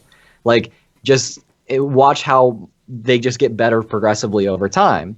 And I was really bad at the beginning, and I don't know that I helped too many people at the beginning, but eventually I was able to learn and figure out ways to help people and make better content. And so that's what you have to do. The main thing is you just make a Twitter account, make a YouTube account, make a Facebook account, throw yourself into it, be really present in conversations. Eventually, people are going to notice that you're present in conversations. Like, for instance, like Beej, who's a mod in here and a patron, right? Yeah. Like, I recognize Beej in chats and Christy all the time. Like, they don't have like this big YouTube channel or this big Twitter following or this big whatever, but they're so present that, like, of course I know who they are. Yeah. You know, and if they had some kind of project they're wanting to work on, I know who they are. They kind of have my attention. Yeah. If you're just present, it's that easy. It really is that easy to get involved. Oh yeah, that's actually a great idea. Get like, just go and become part of the community, and when people recognize you, when you want to, if you're known in the community, then when you want to get a project done, then you already have a lot of people that like, yeah, I know you. Yeah, of course. Here's how you do this. Here's the person that might help you with that. But I'm actually giving you advice that is actually no, never mind, because I get 200 messages every day. And I feel really bad because a lot of people do ask me these kind of questions, and I miss a lot of them. So I kind of feel bad, like, not being able to answer all of them, because I feel like a lot of people in the community are helping each other out. But honestly, it's impossible for me to get through all my messages right now, and I'm missing a whole bunch of them. And I feel like a lot of people might be able to get a lot of work done if I just answered some of their questions. So I don't know. I feel shitty right now that I don't get to answer all of them. I go through this too. Yeah. So yeah, I mean, I unfortunately most of the, like, my Facebook messages and emails and stuff go unanswered at this point. But yeah. I got them. Same here, but I think what you said about people wanting to get involved in activism is absolutely right. The way I started is I started writing. So first I started writing just a blog on my own. Started up a blog, just wrote down my ideas. But then I started sending it. Everything I wrote, I started, instead of just putting it on social media, I started sending it to everyone. I started writing for the HuffPost, and then after that, it led to other things. I ended up writing for CNN. I ended up writing for all these other places. So that's just kind of how it happens. And as you take part in these things, if you genuinely care about what you're doing, you're going to take part in more conversations. More people are going to get to know you, and that's really what it comes down to. Just go out there and do it. One thing I wanna. What you doing the hijab? Yeah. What do you think? I was like, wait, I can't believe how many people fell for this. On April 1st, on April Fool's Day, I tweeted that I was like, most people don't know this, but the skull caps that Jews and religious Jews and Muslims wear are actually meant to represent their amputated foreskins. And no. Yeah, that's what I'm saying. Like, lots of people actually believed it. Oh, you believed it? Okay. It was an April Fool's Day joke, and people were like, "Oh, okay, that's interesting." Okay, but tell our podcasters what you're talking about, because I have a kippah that I got from the Western Wall. Right. So what's happening here is that we've got. You know what? I'm just gonna fucking. Well, Armin started just fucking around and stay there. Drew stay there. Show Armin, look down a little bit so I can see your kippah. There we go. But Drew has a hijab. And screenshot done. Oh wait. There you go. So people will know the context of this. Yeah, Drew has a hijab on right now. For those people who can't see this on video, if you're listening to this on audio, Drew has a hijab on. You look great. I'm at okay, you're supposed to avert your gaze. No, you have to say gaze. Let's not get. Gaze down, brother. You have to be like. Oh, gaze as in Gaze. Yeah. Okay, and then. Actually, Drew, you're turning me on right now. I don't know what's happening. It's obviously time to end this. And no, wait. Can I add something? Wearing a kippah. Yeah, I was okay. And by the way, everybody, that is true. The kippah and the Muslim skull cap are actually supposed to represent the amputated foreskins. No, he's trolling that's a you. symbolism. Just remember that and tell all your friends. And go out and let everybody know. Okay, that's gross now. I'm not gonna wear this anymore. But can I just tell? It worked. Yeah. But can I just tell something about Jerusalem? This is what I told atheists in Israel. That everybody, like Christians, consider Jerusalem their city, have been fighting for it as their holy city for hundreds of years. So have the Jews, and so have the Muslims. But I think Jerusalem is actually the capital of atheism. Should become the capital of atheists. It's neither the Christians, not for the Jews, and not for the Muslims. The reason why Jerusalem is the capital of atheism is because for all three Abrahamic religions, the evidence for why they're all stories, it's all in Jerusalem. Yes. All three Abrahamic religions have all the evidence, all the archaeology, all the backstory that proves that these are made up stories. It's all there. So Jerusalem should be claimed as a city for atheism. Atheism. Yeah, ironically, that's essentially what Armin said just now is the perfect explanation for why atheists went to Jerusalem on this trip and felt like it was just a playground. Yeah. Yeah. Okay, I got to hear more about this because we should have talked about this more, actually. But we didn't. Anyway, maybe next time. Guys, we got to shut this down now. BJ saying, "Oh no, a fourth group fighting over." Yeah, exactly.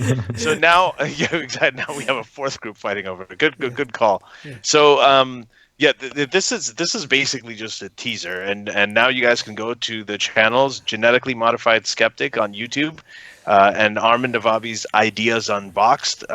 Go to both of these. You're going to see footage and the coverage of everything. All the stuff that we've talked about, some of the stuff is going to come out slowly, and hopefully, fingers crossed, these guys make a documentary out of it, and more people get to see it. If you want it to be a documentary, like a feature-length documentary, and you want to help us get the footage out more quickly, like expedite it, please message us to talk about how you can help us do that, because right now, like, basically so that we can make sure and do a fair trade here, we're paying an editor for this, but the speed at which things are released is going to depend on the funds we have for an editor. So if you want to make a bunch of videos pop out really quick, then let us know if you want to make that happen for us. We would be more than happy to pump some money toward Jeremy for editing this. Right. Yeah. Awesome. Also, B just saying, when you go back, stick an atheist flag into the ground and claim it. We should do that. But I also want to mention that I did take the green circle for Atheist Day, and we took pictures there right next to Dome of the Rock. And inside the Dome of the Rock, we had the atheist symbol right next to the rock where Muhammad allegedly ascended to heaven on, and also next to the Church of the Holy Sepulchre, and also right next to the wall we had the atheist sign in all those three places. Anyway, we took pictures. It's on our Twitter and Facebook if you want to see it. Okay, that's amazing. So everybody was here, Aaron. But regarding what Drew said, contact Drew. How can they reach you if anybody wants to help with that? So I would recommend if you want to message me about this. Now it is a business email, so keep it business. If you want to message me about other things, you can always message me on Facebook. But if you're talking business here, then my email is gmskeptic@gmail.com.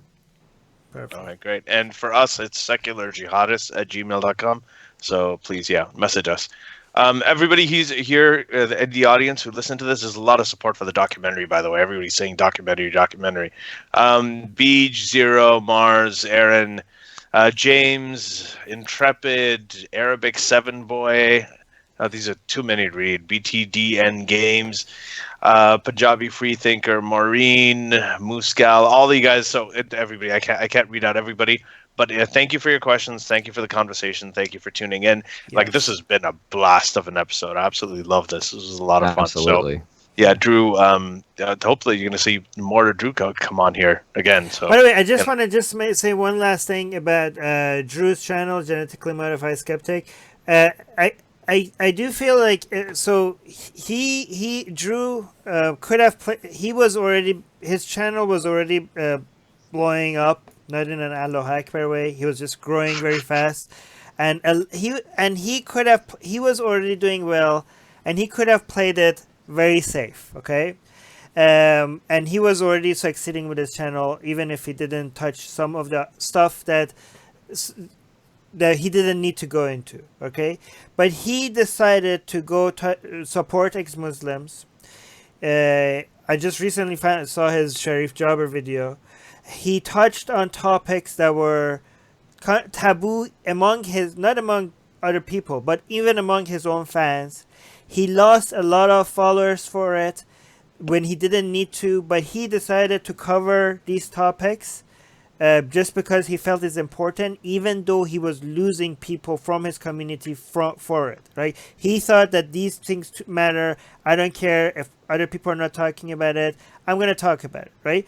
So I think a lot of people that follow the content that he decided to cover at a cost to himself, out of principle, are the content that a lot of people that follow secular jihadists are interested in. So if you want to reward the person that thinks that it doesn't matter if I lose followers, these are content that needs to be covered, please go out and check out his channels, Genetically Modified Skeptic. We need more people that take a stance, even if it's at the cost to themselves. We need to encourage more people doing this. So please check out his channel, Genetically Modified Skeptic, and follow his channel there. Well, thank you, Armin, and thank you to you guys for being my like one of my biggest inspirations for doing that and making me realize, you know what, I'm gonna buck the fuck up and take this on because this is more important than followers. Like I'm doing it. You're so one of thank you guys. Yeah. You're one of the smartest, most introspective voices on this out there, actually. So, and all your videos are reflective of that. Anybody who sees it will know it. So everybody go check them out. Yeah. Anyway, we're gonna sign off now. Right. We're good. Yes. It's almost 1 a.m. here on the East Coast. It's crazy. And it's been amazing. You guys are not on the East Coast, right? No. You're on, no. Both of you, different time This zones. is why Ali keeps saying goodbye, because he's like, guys, I need to fucking sleep. I have a daughter. I have a daughter. Not only that, but do you think this thing would ever end if I didn't run it alone? No. Actually, shout out to Ali as well, because we're doing this without having another job and also having children, and Ali is doing all of this while having another job and also having a family to run. So shout out to Ali as well. Man, I love doing this. I love you guys. So thank you very much. Thanks everybody, and see you next time. All right.